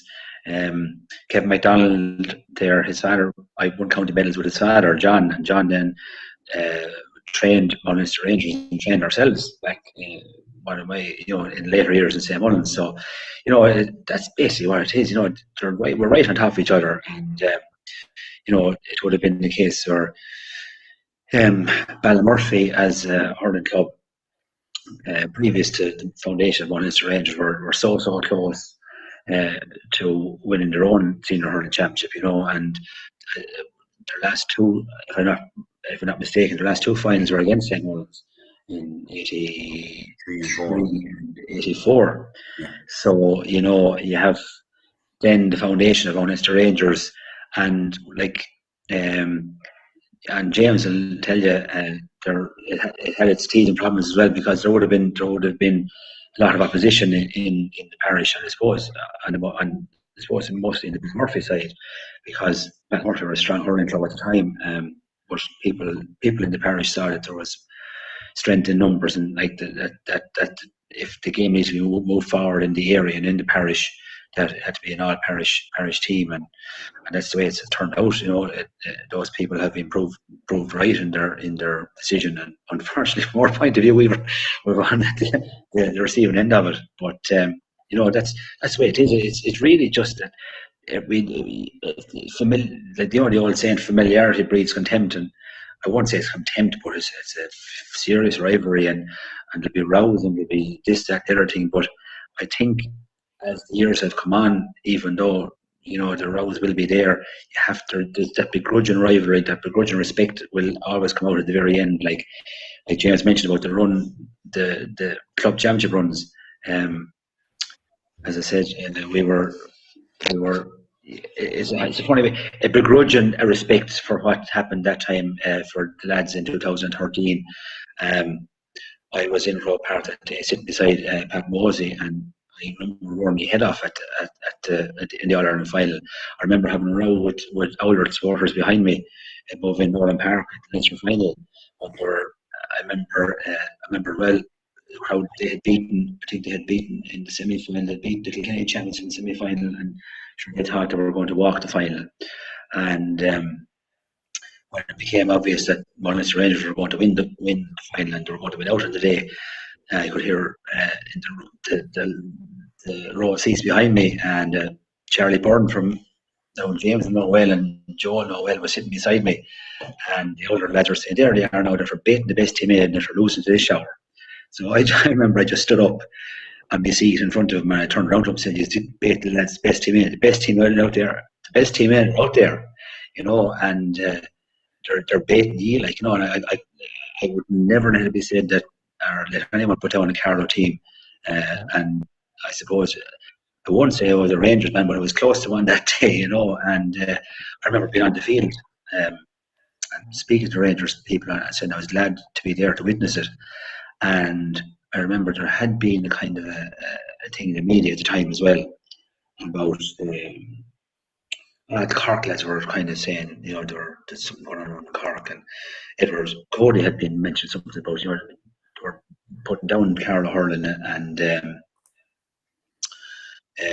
Cork chairman said something like the Carlow lads want to be mind themselves. A Carlow man criticising Cork hurling was like something like I don't know, someone giving out about Pavarotti singing or something. And I said, well, I remember I got Colin Keys from the Irish Independent on the field. I said, tell that fucker down in Cork, the fat lady is singing tonight, and it was with a Carlow accent, like, you know, I wasn't one bit happy with him, like, you know. So we're very proud, great rivals, but you know, at the end of the day, what's after happening in the last couple of years with Rangers, St. Mullins and Carlow, where we'll stand proud and we'll fight hard someday, and that's the way it should be. I think just on that, lads, when you were mentioning there, Pat, about as an outsider between the two of you, but I always think back at the words actually, James, you spoke to me up in Selbridge when you won the intermediate Leinster title. I remember being on the pitch. I was doing the video with Brendan Joyce, and I keep harping back to it. And you said, like, rather than praising up all the training that you did, well, you did like talk about your own individual efforts, but you actually said it, and I thought it was a lovely point, that you said you wouldn't have been there without the intensity of the games that you got in Carlow. And I think that was lovely to hear, you know what I mean? And it was lovely, like you said, it was that respect there that the games that you got in the club championship and all the way up, and maybe previous years as well, had stood to you. And I think there is that respect between the clubs, and you know, it's brilliant to see. And just going back to one other point there, we obviously don't have huge, I suppose, unfortunately, have huge experience of the weekends of, you know, the senior finals in Ballinkillen, but just thinking back on last year, and as a community, obviously very fresh in our heads, and it was just amazing. And it's actually, the match is one of the things that maybe I'm trying to forget, or maybe I just don't remember, or whatever, for obvious reasons, the final, the way it went. But that whole weekend, I remember one thing that'll actually stand in my mind as the highlight of the whole week was actually putting up bunting in Ballinkillen for a day and going up and eating ice cream in Paddy Brennan's house, and Paddy been like nearly like a child talking about the match and how things were going to happen, and you know, and it was just the excitement in the community. And I can only imagine what it's like down in your own parishes there this week and other weeks of the final. And I know it's something that as obviously I won't be there as a player, as you're at, but as a person involved with a club and on a committee and so on, it's something I can't wait to experience again, and hopefully I will. But I think it must be special, a special time down there this week, not even this weekend, but this week down in your two parishes, like, you know. Absolutely, Joe. I remember my last year hurling in 2010, and the week it was just low key. Well, it was quite low key enough on the way up, on the lead up to the final, and but then things started kicking off in the last few days, and I had collected my little ones in their childminder on the way home from school in Borris, and I was passing down through the lane and turning up the road, as James, you'd know, from just at Burns at Lynn there up towards Bahana up to my own house. Yeah. And there was, you know, it's just the small things that catch you, like, you know. And sure, I was nervous as we down up to the final, as you know, it was my last hurrah or whatever it was. But Pat Brennan and say hello to the two of them, James. Yeah. They were up on ladders, stringing the bunting across the road, and just saw me give me the fist up the road. And by the time I was up half up the road, I had tears going down my cheeks, like, you know, I said, Jesus, here it is again, like, you know, after all, you never think I'd be here again, and there's not like it, because, you know, you've been there since you were 4 years of age, as your first memories going to matches and pulling the hurl, dragging the hurl along behind you, and your fan are showing how to hold the hurl and hit the ball on your left, hit the ball on your right, and it's kind of, this is what it's come to now, you know, and then you see the people who will be there on the bank on Sunday, hang on everything you do in the field, and willing you to be your best, and sure, probably giving out about you when you make a mess of something or whatever, like, you know, but there's never, I don't think there's ever any badness in it. It's pure want for the local area to win, to come out on top, and that's just, I think that's, I've had lots of things in hurling over the years, but I just remember going up that road and just seeing two boys and pure just honesty, the whole thing, and throwing up the old green and white across the flagpoles. And I can guarantee you, if Queen will tell you, she was only a small time at the time, I was in tears. I said, the boys, I was hopping off the steering wheel up the road. It's, you know, so it's just it's such an emotional time really for anyone who is really, you know yourself, Joe. You're steeped in your heart and soul is in Ballinkillen, like, you know. And I know exactly what you're saying about last year. In hindsight and maybe in reflection over the years, regardless of whether you won or lost last year, like, those memories will still be there, and it'll be a special time in any community, like, you know. So that's it. That's it. And I think that's it, to bring together things. You know what I mean? And, you know, it's just, it is something special. It's an amazing time, and you get the real sense of community too. I think you kind of get out of the bubble of, sometimes you're in a bubble, I think, with hurling, that it's you and it's the players, or it's that, you know, it's just the players. It's just about the hurling. And then the weekends of a final or whatever else, or, you know, or big matches that the community kind of become, I won't say more part of, they're always part of it maybe, but as a player or as a member of a club, they become, you know, what it's all about really becomes important, if you get me, that, you know, that there is a whole community behind you. And I just thought it was lovely last year. And like I said, I just could only imagine what it's been like in both your clubs, even on county finals or bigger days. Both your clubs have experienced bigger days, and look, but sure, that's what we'll all aim to try to get back to. So James, I tell you, James, in 13, I suppose you probably didn't, maybe you did, I don't know if you saw it or not, the day of the final, from like Burris, the main street of Burris is Long Street, up the whole lot of it, and I'd say from the hall, from the town hall up, the whole way up past Coady, up along to the cottages, there was a row of buses up the whole way. Yeah. So I don't know if he would have seen that now. I don't know whether he would have been. No, we just seen a video. There was a video shared to us of it. Yeah. That was like, the morning of the All-Ireland final. Yeah, that was. Yeah, again, we drove up to the match ourselves, like, you know, and Paris Day. But like, I remember driving up the street, and as I said, there was bus after bus after bus after bus, waiting for the crowd, waiting for the people to be transported up to the game. And these were all hired, like, by privately, like, they were, you know, as demand grew, the buses became available, like, you know. And I remember again up at Cody's, Eddie Byrne was front and centre, Big Bird, and he was there, you know. I'd say he was directing the whole affair, like, you know. I remember pulling down the window of the car and putting my hand out and shaking his hand and just saying what a great day it was. And again, there was a pang of jealousy there. You know, I was jealous out when I won. Like, you know, I was jealous. But how else could you be only be in admiration of the day that the parish was having, and you know, Joe and Kevin, by extension, in fairness, as Carlow hurling people, we were having as well. So, you know, again, begrudgingly, we were very grateful for the day, like, you know. Yeah, and like we all appreciate that. And I suppose the one thing that prior to the final, everything is great, and you're dead right what you're saying, Joe. But whoever loses Sunday is such, like, it's grand. Like, whoever loses on Sunday, and it's the same for every county final. And it's just players nowadays, like, and you look at St. Mullins and the Rangers, keep coming back every year. Like, and I read an article recently, and I watched the video then afterwards of Ronan O'Gara, and just the mindset, you know, with him with La Rochelle in France, and the difference in players liking the thoughts of something and wanting something, and the difference in that, you know, you like the thoughts of winning the county final, you want to win the county final. So, like, when we started out, I suppose, back to Kevin's point there, we would have been knocking around the county team, myself and Frank and Edward, Gary Doyle at the time, a lot of us. But you'd actually, like, you'd be getting a lift with some of the same ones by sometimes, but they'd be going back then when the county would be over, and they'd be in county finals year in, you know, and you'd be like, you could be in Greg Naomh and you could be having a pint with them, and, you know, these lads be going around with county medals in their pocket now, not blowing or anything, Jesus, they wouldn't, but you'd be saying to yourself, like, how are we going to get like them lads, you know? And it was probably, that probably drove us on a bit. But back to the point of after the county final, like, and Pat, you've probably experienced this yourself, like, it could be 2 months after the county final, you could be driving down the road in the car and burst out crying, like, it just hits you there and then, you know. And it's such a lonely place for players, and people talk about mental health and that. These are players that, a lot of these players that take the field Sunday are inter-county hurlers from both sides.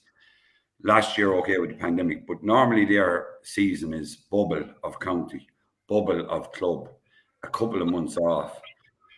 They lock themselves away, they train, don't drink, don't act the fuck, you know, forget about the cursing there, sorry, but and then like their Everest is Sunday. This is their Everest now, like this is it. And then somebody climbs it, somebody falls off.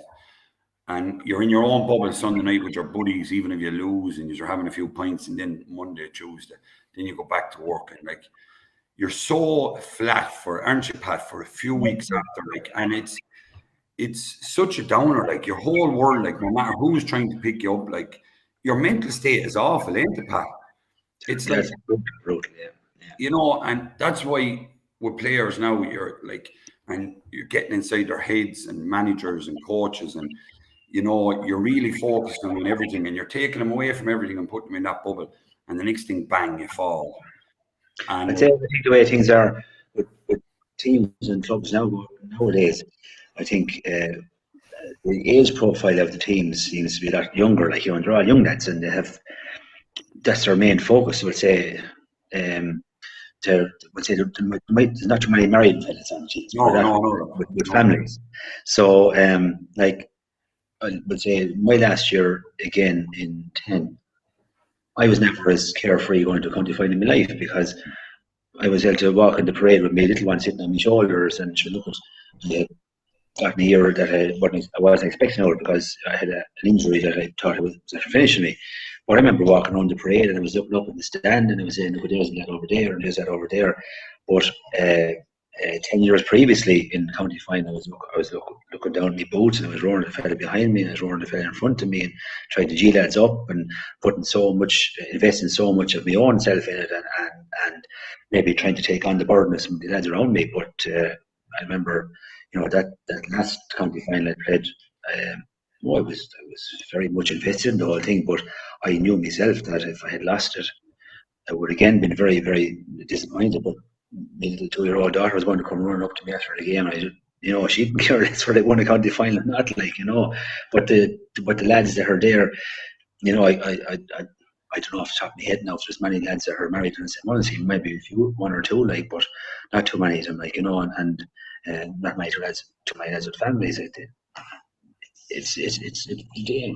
focus of the game has gone slightly different, and it's really so tunnel vision now. Yeah, even at club level, it would be absolutely devastating. I know for the difference from when I lost the county final when I was in my early to mid 20s, and you know, if I had lost, I'd imagine if I had lost that one that year, but I don't think it would have had the same effect. And definitely, James, I know, like, it took until the first round of the championship the following year, I think, before he could try and blow the Cowboys off a losing championship, definitely, because that's the only time you can express it and try and go about, because you can do nothing about it once it's gone. Once it's in the record books, it's all over. You can give out about referees, it can be a controversial white balls, can be sending off, can be anything, but once the final whistle goes and the scoreboard is in the record books, it can't be fixed until the first round of the championship the following year, and it can weigh on your head a long time. There's kind of 2 points I want to make, lads, about, you know, the effects of winning the championship, and the points are twofold, right? So the first one is, and I speak from experience, like growing up, my heroes would have been Roy Keane, Austin McHale, Bertie Fisher, and these lads, right? But I remember going to the 2004 county final. I don't remember the 96 county final when Airbrid won, but 2004, I was only 12 or 13 at the time. And Airbrid obviously won the championship. And all of a sudden, you have Johnny Kavanagh, you have Alan Brennan, Mark Brennan, Watchy, Desi, and these lads. And they become heroes on your doorstep all of a sudden, right? And I'd even go along as to say, even when I was 16 or 17, when you get to hurl with them, they're nearly still heroes, and you're a little bit in awe of them, like, right? So that's just the positive effect of winning the championship and what it can do for you, to recognise that there's guys with a profile on your doorstep. And the other side of it is, when we won it in 2008, I remember going to the first training in 2009, and I think we had nearly 50 lads at the fucking training session. It was the first time ever that ever happened in Airbrid, and it hasn't happened since. There was lads on the line. We played a match, and they had to rotate subs in and out. So that's actually the effect of winning the championship and what it can do. And I think the most important thing, yes, the second point there was more in terms of adults and participation, getting lads back into the game, which is obviously very important, as Joe will know from this year when Ballinkillen struggled. But for young people looking up, like, and I think that's why Rangers are so strong now, James, in my opinion, is because they were looking at the likes of ye. So there's a great importance in it, and it backs up what Joe says in relation to, it's not all about just the hurlers on the field, it's the knock-on effect and what that can do for the club, the parish, and the community. Oh yeah, when we won 6 there, our first one, like, and we were after having, we came in one really, as you know, the goal was to get to semi-final, never been in a semi-final, had won the under-21, got to the semi-final, played Michael, who were county champions, ended up beating them, lose the county final, Ballinkillen hammers, fair and square on the day. You come back then, lose the semi-final in 2. The pain now is getting worse. You lose the final in 3, semi-final in 4, final in 5. But when we won 6, like, it was playing St. Mullins, and St. Mullins, to be fair, on paper, that St. Mullins team was a star-studded team. Look, okay, they might have been coming, some of them, to the end of their tether. It was a super team on paper. Like, everywhere you looked on the page, they had serious men. Michael Ryan, Pat, David Doyle, like Eugene Mack, leaders all over the shop, Declan Kavanagh. But I remember, like, feck all bunting, not too many Rangers jerseys, none, you know, going to schools, nothing. Then won 7, and it all changed. Like, you win, the Kilkenny jerseys was gone, the Wexford jerseys was gone, it was Rangers jerseys. And then it just took off, the whole thing, a conveyor belt kept coming. Now, we're a bit more lucky than St. Mullins. Like, history is a strange thing. You look at St. Mullins, I think they've won 2 minor titles in their history. You know, Pat was on one of them. I think Pat Grennan captained them to win the championship. They've only won 2 minors. Like, we won 5 minors in a row.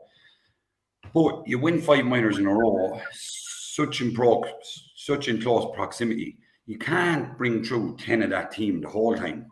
So you want to lose players, do you know what I mean? But we've been lucky enough to produce some lads that keep coming, and we have our 3rd team now, which is great.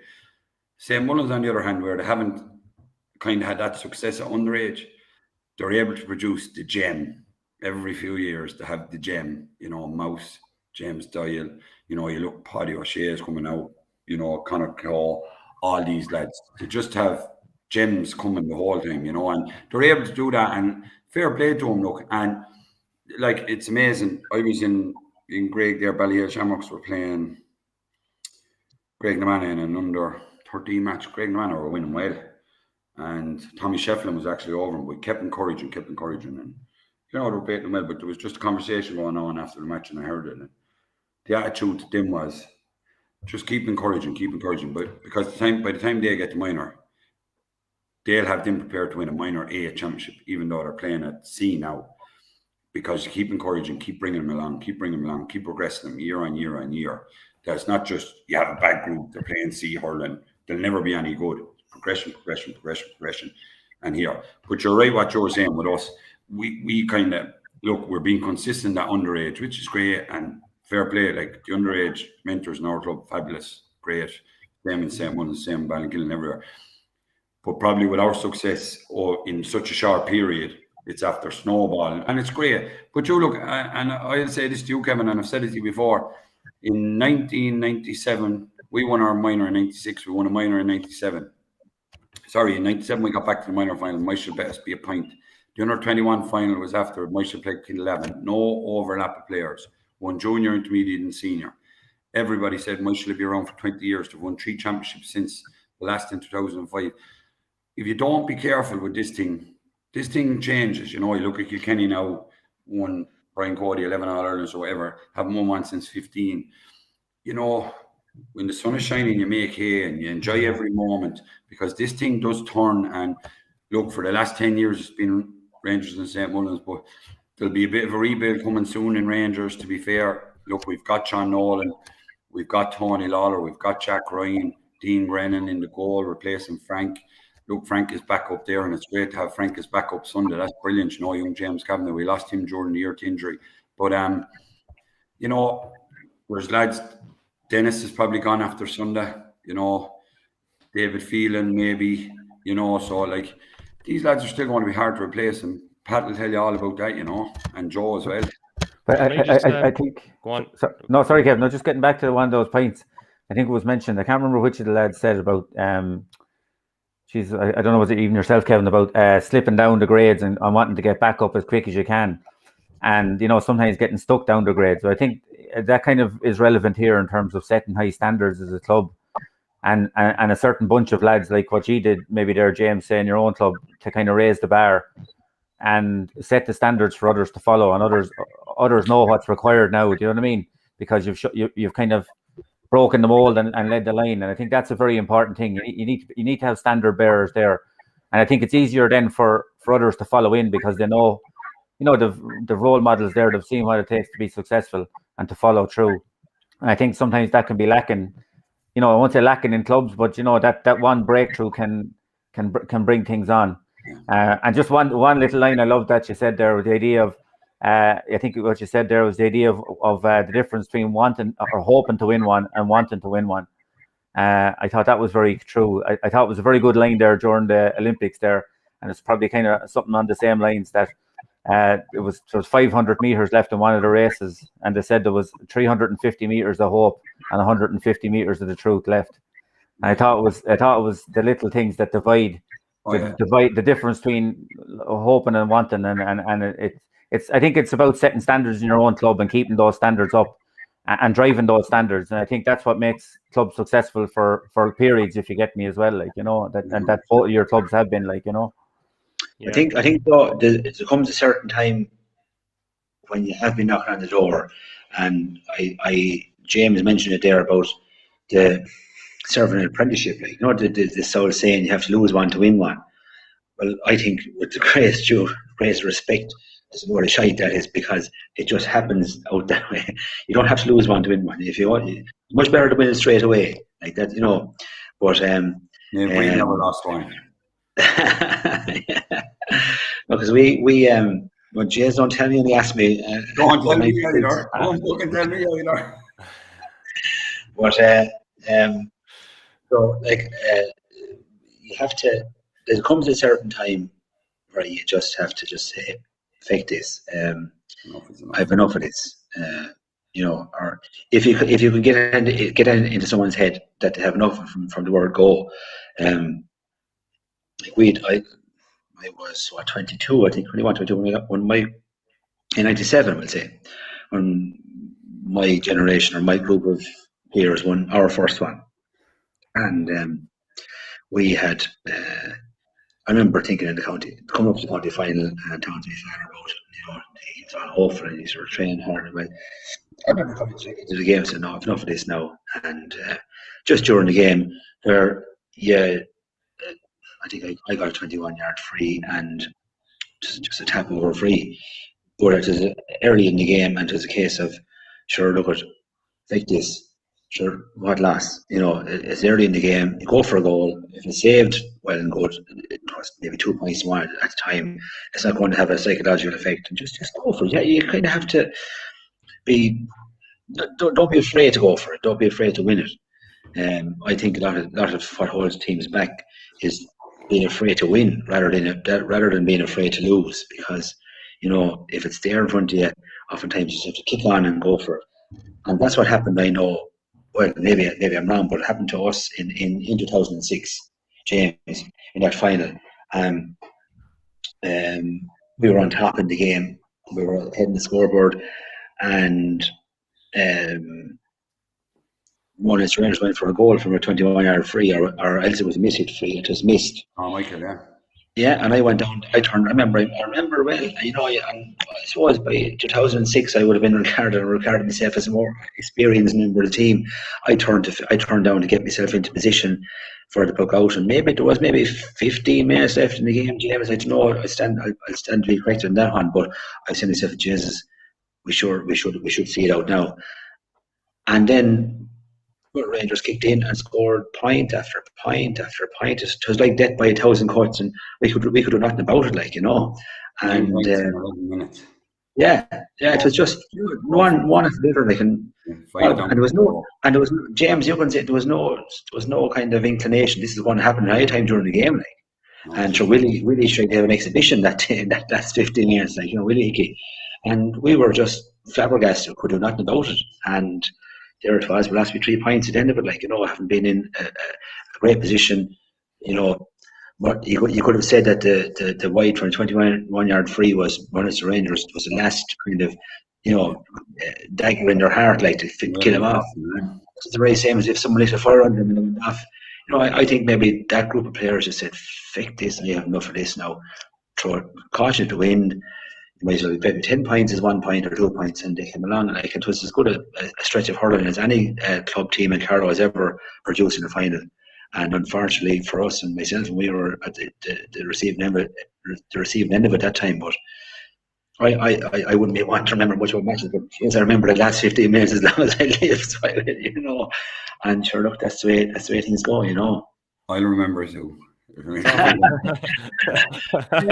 It is always ones you kind of lose, though, that you have more vivid memories of, like, and that's kind of a thing in life in general, regardless of what's going on. But lads, I'm going to have to bring it back to the game itself then on Sunday. And you know, we heard from Dennis Murphy a little bit earlier, and James, you had kind of given us the heads up that he had gone into retirement, and then he confirmed to us there, obviously, that he's back for one last hurrah. And there's rumblings there now, obviously, as well. You mentioned maybe the same kind of crack with David Phelan, although who knows what might happen. But like, I wouldn't know David fierce well, but I know Dennis a lot better because he's only a year older than me. And like, growing up, it was always Dennis versus Coady, and who's better? Is Coady Keogh better, or is Dennis Murphy better? But I can tell you one thing: it didn't matter when you were playing both St. Mullins and Rangers underage. You know you're in big bother because like the boys would just score and score and score, and it didn't matter who was on them. Did not matter who was on them. You couldn't stop them. You literally could not stop them. Two of the best underage hurlers I think I've ever seen. But like, just a word on Dennis there, because like the man's had to have 3 or 4 cruciate operations, and he has given some service. He's played senior championship hurling for, I'd say, nearly maybe 14 or 15 seasons, and he's only he's 31 or heading for 31. Like, that's an unbelievable contribution to both club and county, and in both grades. He's played in Leinster minor finals in both hurling and football for Carlow. Like, so I think it's only fair and right to pay a tribute to the man, irrespective of what happens on Sunday. That's serious going. Like, I've always said, I suppose, that for me, when that bunch of minors of 6 now, he went to 8 as a minor hurler, but when that we got about 10 lads off that minor team of 6, and Dennis was obviously one of them. He was a sub in 6, but I've said it before, look, I say it again, he's the best hurler I've ever hurled with Mount Leinster Rangers. As we call him down here, the postman, because he always delivers. But like, you get a free. Like, I don't ever remember Dennis. I said that to you before, missing back-to-back frees. Man of the match in the Leinster final against Doyle, man of the match in the All-Ireland semi-final against Lockheed. Always conducted himself with excellence. A role model of a hurler. Done the 3 cruciates. He was working in Keenan's for a summer for one of them, and we got him into even. And Tom Murray rang me, Dr. Tom Murray, to tell me his cruciate was gone. I remember walking out to tell him, and he says to me, "Did he ring you?" I said he did. I said, "Your cruciate's gone." He just fell on the wheel of the feeder. I remember him sitting back, and it was like he turned on 2 taps. But he kept coming back. And that resilience and that brilliance, and never wavered. And you know, he was a big day man for us every day. Like last year, lads were saying the legs were going. You know, there would have been a kind of a mini campaign that maybe he wasn't up to start in the final. He scored 2-6. He came off with 15 minutes to go. Like, you know, he's the man you want on the big day, and like he could be the difference Sunday again because he's carefree. He has a great attitude. He's been around like, and look, this game for me will probably come down to forward Sunday, and he'll definitely be instrumental on our side, as will, I suppose, James and Mouse on the other, but we'll get into that in a minute. But for Dennis now, like, all you can do is like wish him well, and he's been brilliant, and history is going to be very kind to him, you know. I thought last year, sorry to jump in, Kev, I thought last year with Dennis, I was standing in front of him for one particular game. I think I said it in the podcast. I can't remember which one it was. Could have been the semi-final or even the final last year. And it was actually the group game, I think, against ourselves. And, you know, winning well and well in control and whatever else, and roaring at the lads. You know, he was after scoring a free. Next team was back out under the next puck out. You know, a game that was won, a lad with 8 or 9 county titles, he could say, you know what, this is a dead duck, I'm grand, I've done my bit here, but he was driving it on. And like what you said, to come back after 3 serious injuries like that, to still rack up what he scored for club and county, you know, fair play to him. You know, if Sunday is his last game, if it is his last game, well, you know, fair play to him. I think, like what we said before, no matter what club you are or where you are, what type of sports person you are in Carlow, you only have to admire his contribution to hurling in the county, I think. I'd agree entirely, Joe. Like you mentioned about that, if he has 8 or 9 medals or whatever, the measure of those type of players is the only medal that counts is the next one. You know, whether they have 10 of them in the drawer, I reckon one of those players that are, you know, really at that level, they wouldn't even know who their medals are, because you know, eating bread is so important because they're driven to the next one, the next one, the next one, the next one. And we've driven to matches a few years ago in our car, and I'm sure you remember me telling you, lads, that I have never, and I would go to any county in the country, and there's never been a better free taker in the game of hurling than Dennis Murphy. I don't think that there's ever been a better technique. And you know, like Joe, I've spoken to you before about technique, about hurls and the science of the whole thing. Like Dennis is the exemplar to any free taker, because he puts the ball down, lines himself up, there's minimal moving parts, lifts, strikes, point, you know, and you can be guaranteed that every team talk ever is involved with the team facing one of the Rangers that would know that Dennis is on the field is saying keep the frees to a minimum, because you may as well be chucking down a point, like, you know. And like the one time you would miss a free is like, for the opposition, it's like missing 2, because you just don't expect it to happen, like, you know. Like, that's a very good way of putting it. Yeah. You know, to come back after 3 crucial ligaments, like, you know, I had injuries over the years, and mostly bones and getting bangs and here and there.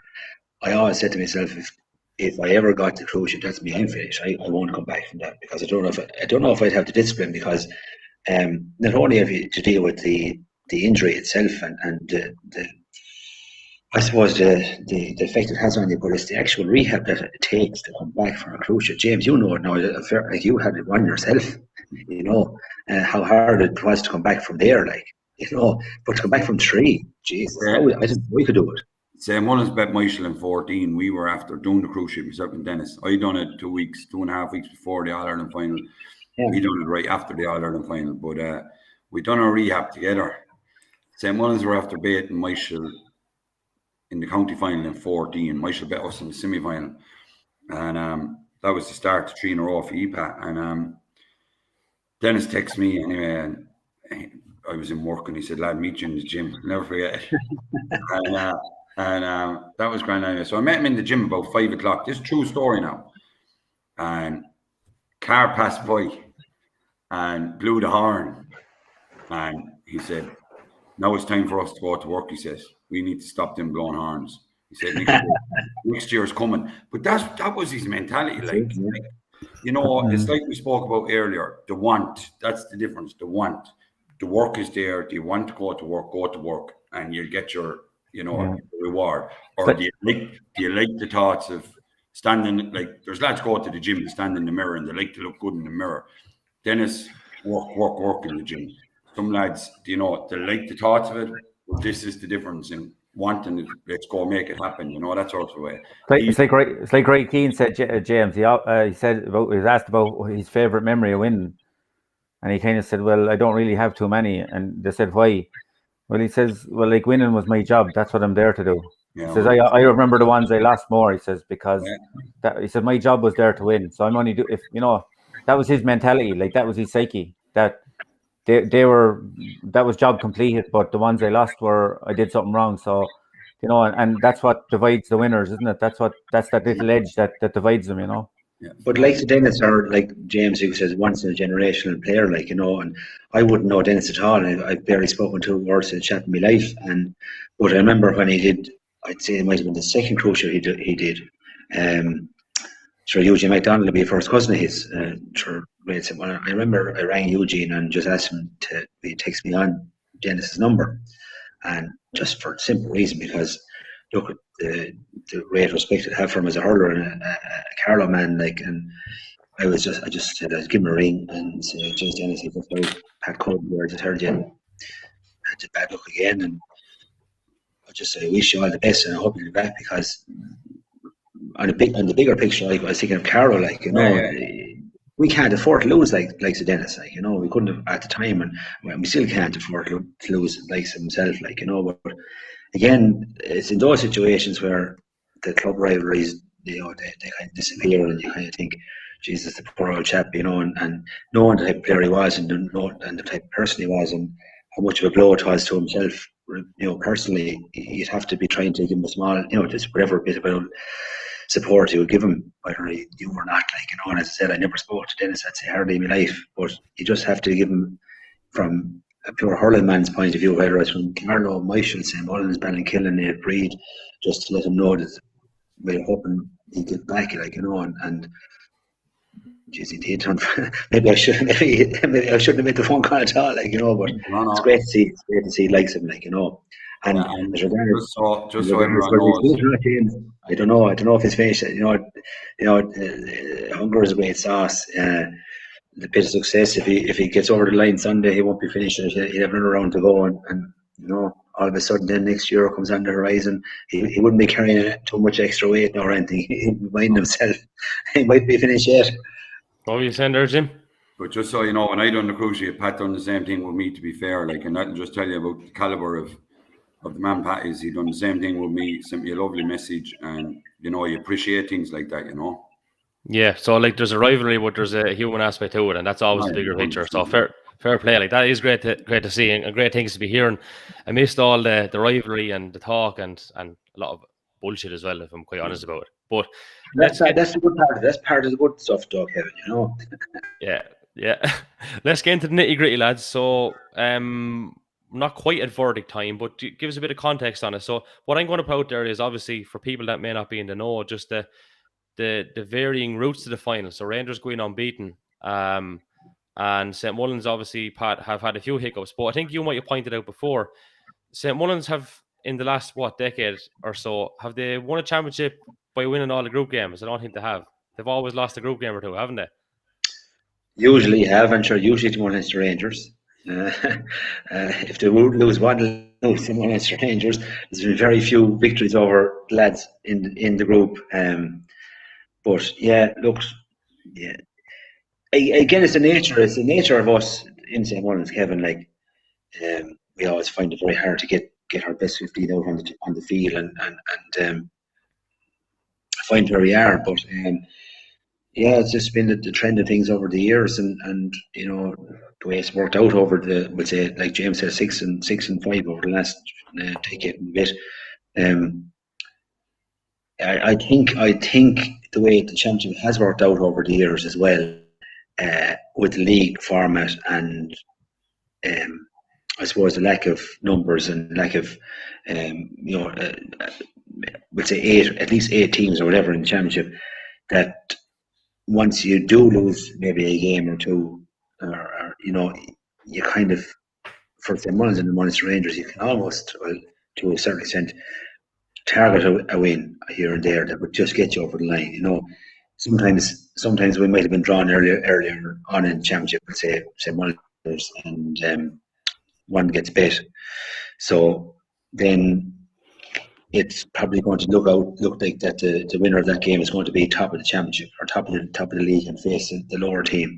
So we've avoided each other mostly in semi-finals and would meet in the final, like, you know. So it's such a, unfortunately for Carlow Championship, the league is really kind of a shadow boxing type of a thing, like, you know, that the likes of ourselves and Munster Rangers will more than likely find ourselves in a semi-final anyway, and then, you know, it becomes, you're getting yourself ready for 2 knockout games, you know, at the end of the season, like, and that's why you know, Ballykinnon coming in there last year and not the final was no harm for Carlow in general, and I suppose maybe if Brid were to make a burst at the weekend and come up and make a 16 championship out of it, like, you know, that's what we want. But yeah, I wouldn't read much into the games during the year, because once St. Mullins see a final in sight, I think the league results are completely irrelevant, really, you know. It's a clean slate again, you know. Yeah, so you're known as knockout specialist, and there's a reason for that, like, you know. But so we're looking at matchups then, James. What are we kind of thinking? What are we looking at? What do both sides have to do? You're obviously, by the way, you're doing very well with Great Naomh. Fair play. We're watching your progress and keep her lit, as the fella said. But from a man who's, you know, very much involved in the modern game, what are we likely to see in terms of matchups? What's the key breakdowns of this game? What's the win and losing of it? Like, do we look at a situation? Is there man-to-man things here? Are we looking at a situation where guys are going to stick in their positions? Give us a bit of a flavour into what you expect to see happen on the field of play. Well, watching St. Mullins, I suppose, throughout the year, they've been trying things. They've been hit with injuries, to be fair. They had to try. Their hand was forced in some things, but I think they got a lot of things right. I think talks of decline or anything, where that's kind of what you mentioned earlier, the BS, you know, like for some teams, especially, and, you know, you hear the shite, like, if you haven't Jack Kavanagh and Mouse Kavanagh and these lads playing, like, Jesus, you know, they're go-to men. That'd be like Rangers playing without Diarmaid Byrne, Edward Byrne and Chris Nolan, you know.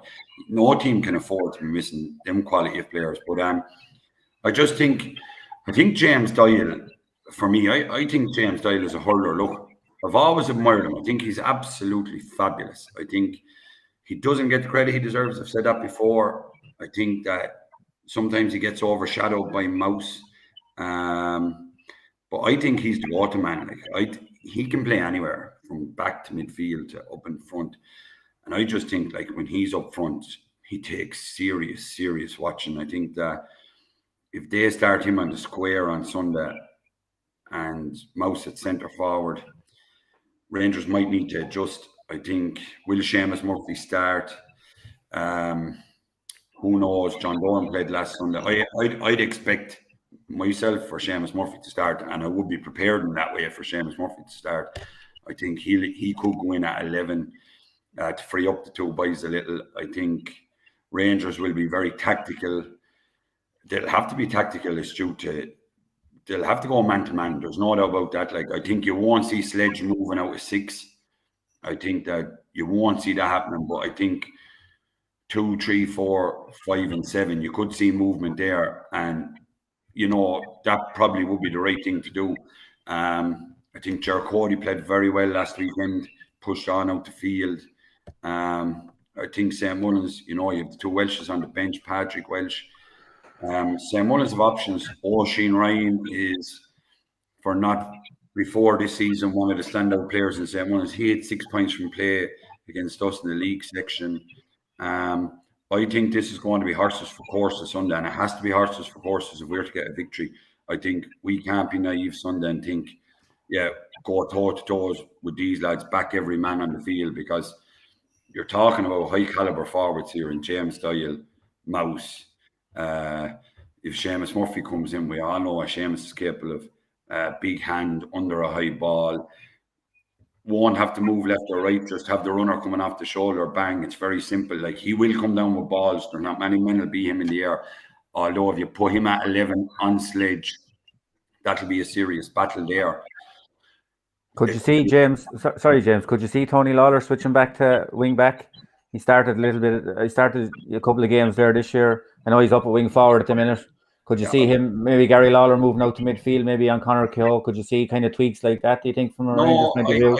I couldn't say I could technically, like, if I definitely couldn't see that. Now, maybe it might happen. I personally, myself, couldn't see it. I know my father's selector, but my father, everybody has an opinion. So honestly, you're going to laugh at me. I give up talking to my father about this because he's sick to it. He's sick to the No, but he's sick to the tea of it. Everywhere he goes, everybody has an opinion. Yeah. And telling them what the team should be. You know, they're the selectors. Let them on with it and trust their judgment. But I think if you put, like, it's Tony's first year on the team, to be fair. Like, look, he was knocking around last year. Give the chap credit. It was his first year in with the county. But when you're meeting Mouster James Doyle, you need pace. You need tactical awareness. You can't get lost with the ball. And they're gone now. The next thing, they're gone 5 yards and the ball comes up to them and it turns into a shit show. I think probably at this moment in time, like, you can back Tony to do a job like that, but there's probably men with experience there that's better equipped to do that at this moment in time. But I just think that James Doyle will take fierce watching Sunday. I think that if you hold him, you know, Mouse and himself, they're kind of like a great tag team. But James Doyle can do worldly things. Like, I remember that point he got in that Leinster semi-final. Like, he went up in the air, he came down, he had the ball over the bar. The two boys were still looking at where he was. Like, this is how speedy this boy is. And he doesn't act the fuck. He minds himself. He's a role model. And like I've openly said it, if there was a transfer in hurling, he'd be the first lad I'd buy it, break the bank to buy him. And look, he's done a great job for St. Mullins while Mouse has been injured. He went back up and shored the defence, but when they come out for the second half against St. Mullins, he came up front and look, the thread started straight away and they started clawing back into the lead. But look, up front in for us, it's going to be, you know, Chris, John, Feathers is, for me, having a great year this year. I think that bit of a break from the county, getting injured, didn't do him any harm. He's had a great game in every game, and if we can get them lads on the song, look, that'll cause its own problems. But we'll need our best defence Sunday will be our forwards, because we have to stop the ball from getting up the other end, and from 8, 9, 10, 11, 12, 13, 14, 15. They have to defend savage Sunday to cout the threat up the other end. Is just another thing there, James. I know Ted Joyce, I don't know whether he's available or not available or whatever, but I know if he is definitely out, he's obviously a massive loss. You know, I think he had a hand injury or whatever. I think I heard your dad saying maybe at the intermediate game, I overheard him saying he might have a bit of a hand injury. He might have sat one of the games, whatever. But if he's missing, you know, be it as a starter or as a panelist or whatever, but he's a quality finisher there. That he'd be a big loss, you know, if he's not available there. I know there's other lads coming in and so on, but Ted is, you know, he's a quality finisher on the big day too, and he'd be a bit of a loss for you, I'd say. He will, yeah. And look, if Tony Lawler, like, to be fair to Tony, like, we hadn't Richard Coady, we hadn't Paul Coady for a game or two. So to be fair to Tony, it'll tell you about Tony Lawler's adaptability, that he was able to go up and hurl. But Tony, do you start 5 forwards and Tony at wing forward and get Tony to drop back into the pocket and maybe create a bit of space up front?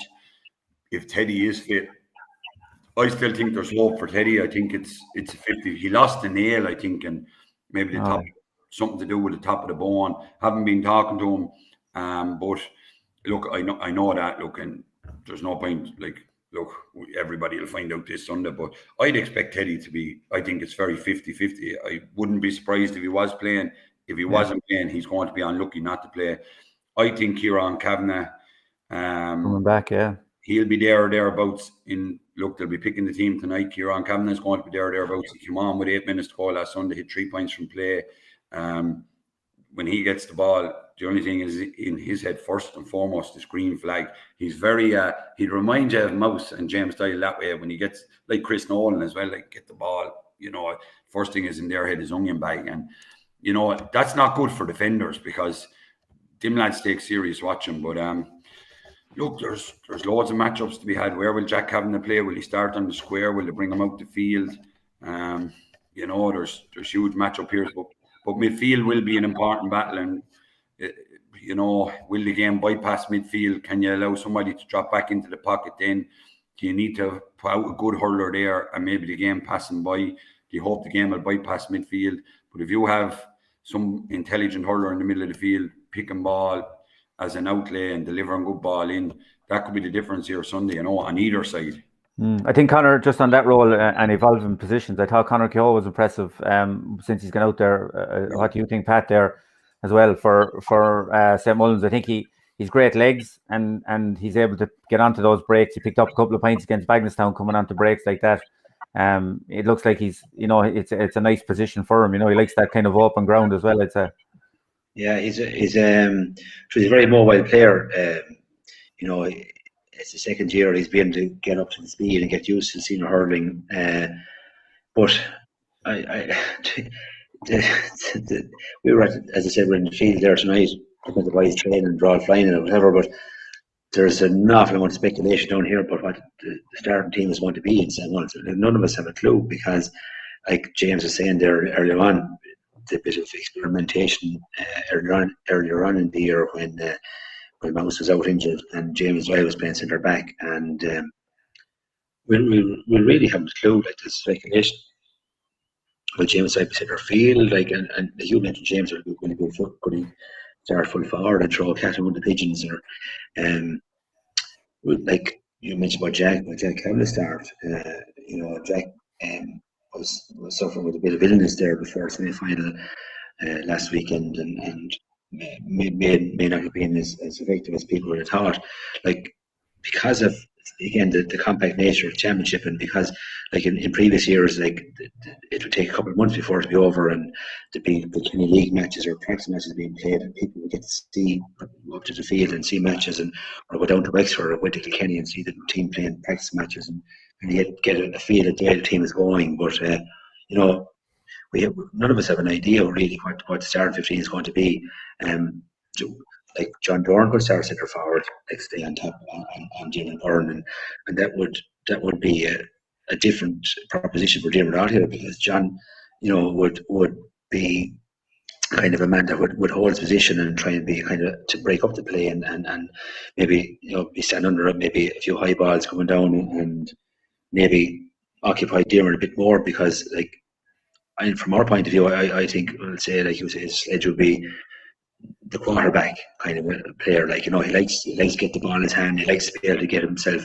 He's one of these players that doesn't look like he's moving very fast, but he just has that languid stride, and he's able to drop the shoulder, and next thing all of a sudden he's in 10 yards of space. He's able to look up the field and ping a pass, and, you know, start to dictate the pace of play. Like, you know, the Chris Nolan obviously is a huge factor, but like, I think this year John has come into his own, and I've seen John's praises since he was 10 years of age in the primary school with us. Like he's a hurley with his stuff, you know, and he'll go back from nothing, but he's able to hurl, and he's a kind of young fella that really wants the game, and he's focused. He really is focused on the prize at the end of the day. Like, you know, and I think that he's one that we need to watch very big, very, very much so. Like, you know, he's been on the score sheet big time this year. You know, he's emerging from Chris's shadow, and I'd be wary of John now. Like, so who do you actually put on the two of them? Because like, there you go. Paul had a very good hustle with Chris. Chris would have got, you know, a bit of joy out of the hustle, and then Paul got a bit of joy out of it later on in the game. So is Paul the obvious choice for Chris? If not, who is, or who do you put on John? It's kind of a if they weren't so. Like you need if you had two James Doyle, you'd be sort. Like I was kind of thinking a mad left wing comment in my own head where, and obviously it's a dodgy ankle, but like James Doyle on Chris is a crazy thing that would probably never happen because it'll just limit them up front, right? Yeah. But like it is a serious problem because nobody's been able to curtail him enough. But I think this year, even more so. I think Paul Doyle is more primed, if you get me, to mark Chris. You know, I think he's. You know, you want to see the work that Paul has done on himself over the lockdown, and even in our time with the county. His pace is actually, and he showed it in one of the games there this year. Coming up the field, I think it was at the Michael game. He won a free nearly in the opposition 21 or between the 21 to 45. And I think he's really worked on that, and I think that'll probably stand to him. And Chris is very strong as well. Like, it's not just pace and stuff as well, as we saw with the clip with Ross Smithers last week. Like, I think probably Chris will be deployed, maybe in on the edge of the square. And if he is, I think Paul will pick him up. I can't see Paul coming off the square. If Chris Nolan is elsewhere, I don't think he'll, but I think he'll mark him on the square. I don't think, and I don't know about, I think one factor there, I think, and maybe last year he wasn't going as well, but I think this year he's starting to come back into himself, is Paddy Keogh. I think Paddy will have a big say in this final. He's starting to just find the rhythm, find the passes, having a big foothold in the game. Last year when they played, like in the group game, or even last year when Paddy came back, it took him a while to get into the game. But this year he's back to really going to be a prominent player in this final. But it's interesting to say when we're talking about Corbin, we know the threat that Leinster Rangers have up front, but Corbin, Dermot Byrne, I think it was, I suppose, two of the things we would have targeted last year in Ballinkillen at the final was the puck outs from Dean Grennan, because he was so accurate, so quick, and got so many attacks, on the go. And I think that would be key as well to cutting out that, but also Dermot's influence. And not only his influence there in terms of as a sweeper going forward, but how they protect the D. And I'm going to say this respectfully and all, like in fairness, they never leave. Like, Phelan has never been exposed or left exposed because of the organisation of that backline. And and can St. Mullins come up with a plan to get a run on him, to see what things are like in there? Like, you have Michael Doyle in one corner, Jesus, like solid as a rock, sweeping across, and you have Dermot dropping back. So can they kind of pull the puzzles around, maybe to try get a run in there? And if they do, like, to see if what's going to happen. But up to this, in the last year or two, no one has figured out that puzzle, and it'll be just interesting to see whether St. Mullins can come up with a plan for that on Sunday. Like, I mean, do you leave James Doyle in there? Do you leave a Mouse in there? But ultimately, he's probably going to be shepherded by two players, because Dermot will probably sit back right nearly on the edge of the D. Like what James said, Mount Leinster Rangers, while they won't play a sweeper, they'll play with 5 forwards as such, and a midfielder will sit back in the pocket, etc. And then you want, like, is the game going by one of your better players if you do so? Or, it's going to be there's a lot of intriguing kind of battles there, and how you're trying to maneuver space in front of your key players, I think. Yeah, and like, just to add in on that, like, Dermot for us was like midfield there for a good few years, and he's really, after emerging in the last couple of years into a really, really fine leader for us. Like, since putting back centre back last year, he's sure that thing. He doesn't break the line. No. You'll never see him like going up into the opposition 65. Really, he'll sit back there and he'll be the conductor. But like, do you know what's like? And look, listening to us, and maybe anybody listening thinks we don't have a clue, but I'll tell you, like, the amazing thing about Sunday is, we're here, we don't know where, there's no settled team here for either side, because they have so many options. James Doyle can play anywhere, Mouse can play anywhere, Jack Kavanagh can play forward, midfield, Paddy. Jack will go back, Paddy can. You look at the Rangers, if Teddy Joyce is fit, does Teddy Joyce come into the corner? Does John and Chris come out into the half-hour line? Does Feather slip inside? The postman will stay in the corner. That's probably the only thing is sure, right? Tony Lawler could end up in the backs. He could. Do you know what I mean? Like imagine being the selector sitting down and pick these teams for Sunday. Like that will tell you about the beauty and the quality that you have. See, we're all sitting on the bank, and we're sitting on the sideline, and we're sitting watching the odd training session, and we are not on the inner circle, you see, and that's where, you might. I was there a few years ago myself, and it's a great place to be, but the pressure is on you, But you don't know what's going on, even maybe off the field with players, you don't know what things, maybe what state of mind they are in, like, you know, what sort of form they're in off the field. There's so many little variances that need to be taken into account, and we're there up in the bank and we're roaring and shouting and giving out, why is he playing and why is he not there and why is he not there.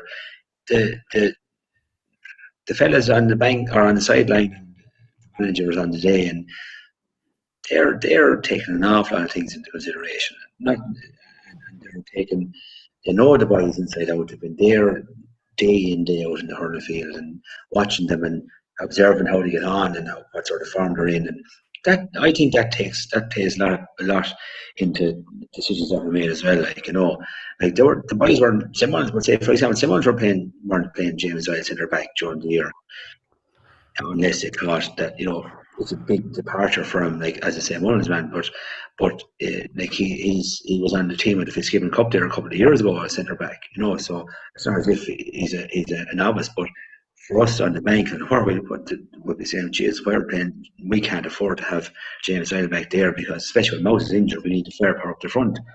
But like, the lads are there, they're seeing what they're trying to pick their team to fit and do a certain job, like, you know. So not only are we looking at players and speculating about players, but we don't know, we don't have the full information about what way they are fitness wise, what way they are, you know, form wise in the head, or, you know, so many things that we don't know about that the management and sectors know about, and will never divulge, and we'll never know about, like, you know. So that's all part of the craic and the speculation. And we were like, there was maybe 30 people there on the sideline tonight. Now I'd say we all would have picked 30 different teams, and the speculation was there, like, we hadn't a clue, you know, and that's the beauty of it, like. That's it. Right, lads, I'm going to poaches for verdict. Sorry, just time constraints and all. What'd you say? What'd you say, Pat? That's on the second verdict. There's only one verdict, that's the man in the corner there, Joe. Because there's one of us going to say one thing, the other is going to say the other thing. No, but sure, like, tell us, you have to explain why you think who's going to win it as well. It's not just like a simple question, you know. I think that, and look, you called us on here for honesty, so we'll give it to you. Like, obviously, I'll be rooting for Rangers, Pat will be rooting for St. Mullins. I think that over the last 10 years, if we look at, I suppose, I thought 13 was our best performance in the county final against St. Mullins. I thought St. Mullins' best performance that I've probably ever seen out of any team other than Rangers in the county final was 19 with 14 men for 45 minutes. I thought that was exceptional, and I thought that belief then drove them on to a lot better things. I think that our bench, which are Coady, we haven't spoken about, came on last Sunday. Teddy Joyce, will he or will he not start? Kieran Kavanagh, Jack Ryan. Look, I'd expect our bench maybe to get us over the line be a couple of points on Sunday. In saying that, there's huge tasks in holding Mouse, James Doyle, Jack, Seamus Murphy if he comes into the forwards. Like, if the four of them starting the forwards, you know, that's a serious forward line. But at the same time, you have Dennis, Chris, John, Feathers, Teddy, you know, we're talking about Tony Lawler there, like Kevin MacDonald we haven't spoken about, who is our besides Diarmid is probably our conductor there, Fikra Fitzpatrick, who's a young lad having an outstanding year for us. Yeah, like, I'm going to go, look, we're unbeaten. I'll give us the nod, but only after a huge battle. And as history has proven over the last 10 years, as we started the conversation with 5 titles each in the last decade, this is a flip of a coin, lads. All right, Pat. Look, obviously there's head and heart involved in this whole thing. James know that more than anyone. Yeah, look, James has named 10 players there, and from both sides at least. And when you hear the names you mentioned, and you can see their feats in the hurling field, you'd see like how lucky both clubs are to have players of such caliber, like, you know. regardless of result or whatever. But anyway, I suppose one thing we have on our side would be the X factor of Mouse, and he's been under the kibosh with injury for most of the year.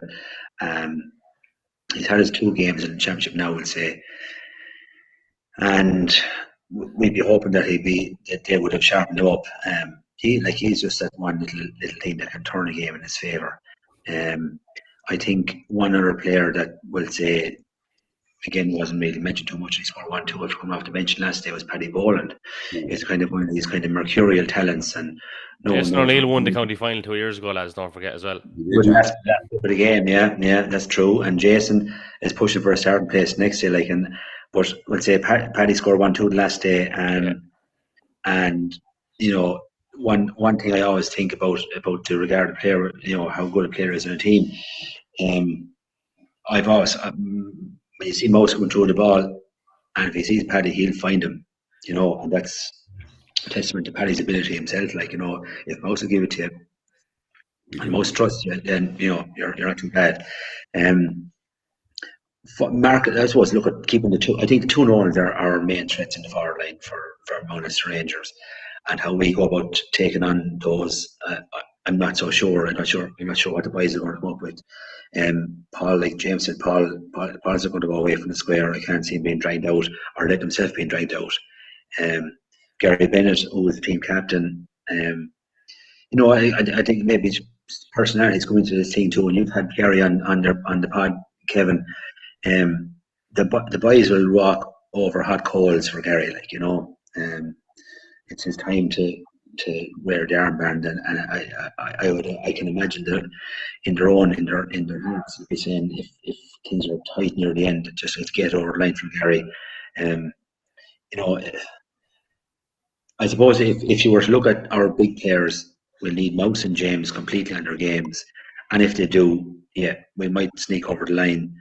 But like James is after a titanic struggle.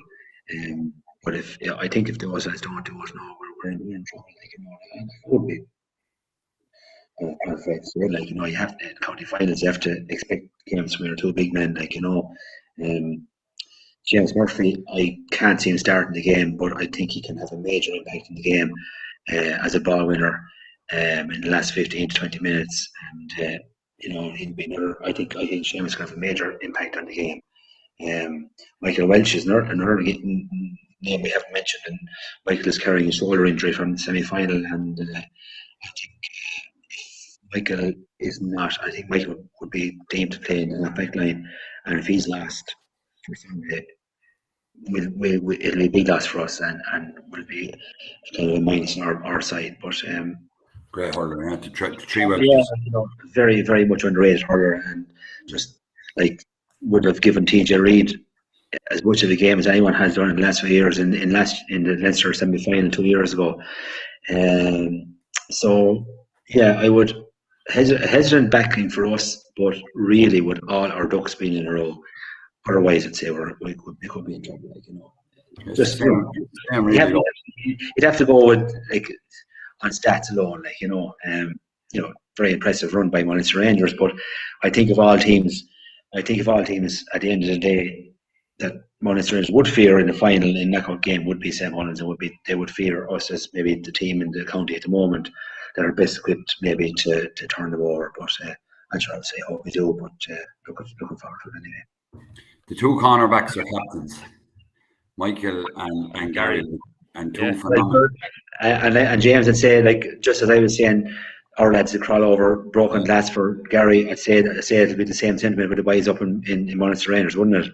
Yeah, the boys love Dolly, himself and Richard Kelly, they're in front of him now at the moment. The boys, they're very unified. Like St. Mullins, look, and Pat said it there, the ducks in a row, and we know there's probably only going to be a puck of a ball in this one, but whoever comes out Sunday and can get those ducks in a row, they'll have the best chance of winning. And it's going to be a cracker. It's going to be a cracker, lads. Yeah, it's going to be a big game. Joe, verdict. Oh, sugar, I thought you'd forget about me. Four of us here. Look, I'll even put my neck in the top block, even as the host. Right, go on. You put your neck on the block first. I'm sick of doing it. You go first. I'll go after you. We'll leave the last word to you then, right? So the way I see it is, I think Rangers have not hurled to the best of their ability for a duration, a long enough duration in most of the games, but it's still been enough to get them to where they are. So, in simple terms, to break it down, if Rangers produce that element of brilliance for 3 of the 4 quarters, I think Rangers win this game. If they only produce it for 1 or 2, I think St. Mullins have a great chance to win it. So this is what it literally boils down to. Rangers haven't done it yet, so I have a feeling they might hit top form. If there's lots of ifs and buts, I'm going to give it to Rangers on the basis that I think they might just burst on at the right time. But I think if they don't, just to put the caveat out there, my word is Rangers, but putting the caveat out there, if they don't do it for more than 2 quarters, I think St. Mullins win it. But Rangers is my verdict on you, Joe. Okay, well, I'll cut you straight to the chase. I was humming and hawing a bit over the week. And I suppose, like we said, you've all talked it up, basically all the key battles, all the key men.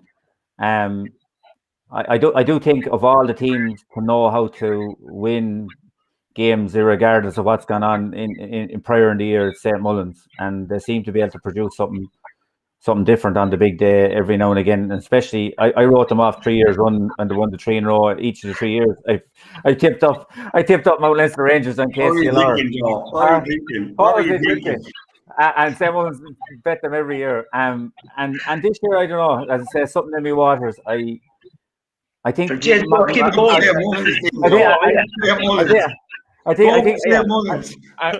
think with Mouse coming back, I just think it gives them that lift. I think like Coady maybe hitting form, they've a kind of a full hand. I don't know. I just fancy that there might be one big kick in them at the weekend, but they'll have to, like what you said and Pat said, everything will have to go for them, and they'll have to be 60 minutes in them, because Rangers it'll be hammer and tongs for 60 minutes. But I think I'll just give it to St. Mullins by the narrowest of margins. There hasn't been a puck of a ball in a lot of the finals, and I just fancy them maybe that they might just have one big 60 minutes in them, because they've been patchy in some games up to this, and I think maybe they might string together a big one this Sunday. So I just give my verdict to St. Mullins. So the 2 on the bottom are St. Mullins, and the 2 on the top are Rangers. I go for a last minute penalty, and Frank Foley to come off the bench and hang it.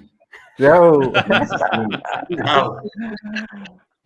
So there you have it. Listen, lads, thanks a million for your time. You've been very, very good with it. After giving us an hour and a half there, Pat and James and Joe, you're with us since 9 o'clock. So yeah, it's been a long old slog, it has to be said, but always good fun. And you only get one weekend like this every year. That's what you do. Yeah. That's it, yeah. And best luck, everyone. Yeah, best luck, obviously, to all the players, management, and everyone involved. We have a best luck in from Hugh Paddy O'Byrne. He sent best luck to all the Rangers lads this weekend from their Melbourne branch. There is a good few over there. And Pat, you have a good few lads overseas as well. And that's another endorsement for, how important it is for the game to be on TG Car this Sunday. I'm so excited. On Radio 1 too, Kevin. It's online. It's live Radio 1 as well, is it? Morrissey and John Milan are going to be down, I heard. Morrissey and John Milan, yeah. Sure, that's massive. And sure, look, doesn't that just show where the profile is? You go back to that final 15 years ago, the G played in, and that wouldn't even be a consideration. And now look where we are. Great sign of the times. And I think one last comment across all the grades, which we didn't get to earlier, I feel like the grades in general, like intermediate hurling now, the standard of intermediate hurling is so much higher than what it was.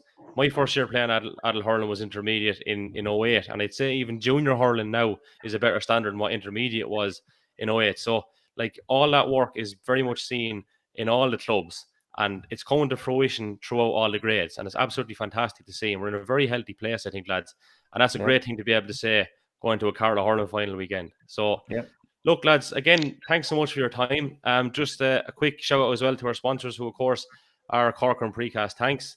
And as we said at the offset of the program, they are offering 10% off all wastewater treatment systems from now until this day next week, Friday, 24th of September. In order to avail of 10% off, you simply quote the left wing back. So there you have it, lads. Don't forget to get in touch with us on social media. You can email us either at the left wing back, but we're on Facebook, Twitter, and Instagram at the left wing back. Sorry, the email address, leftwingbackpodcast@gmail.com. And notifications, turn them on.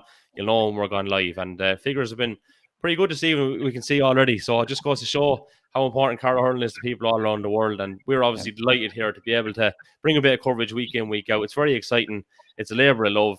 And I'd say, in fairness to Joe, he'll probably be glad of the holiday after this week anyway. But listen, thanks again, lads, and we'll chat to you soon, all right? Sound, lads. No, man.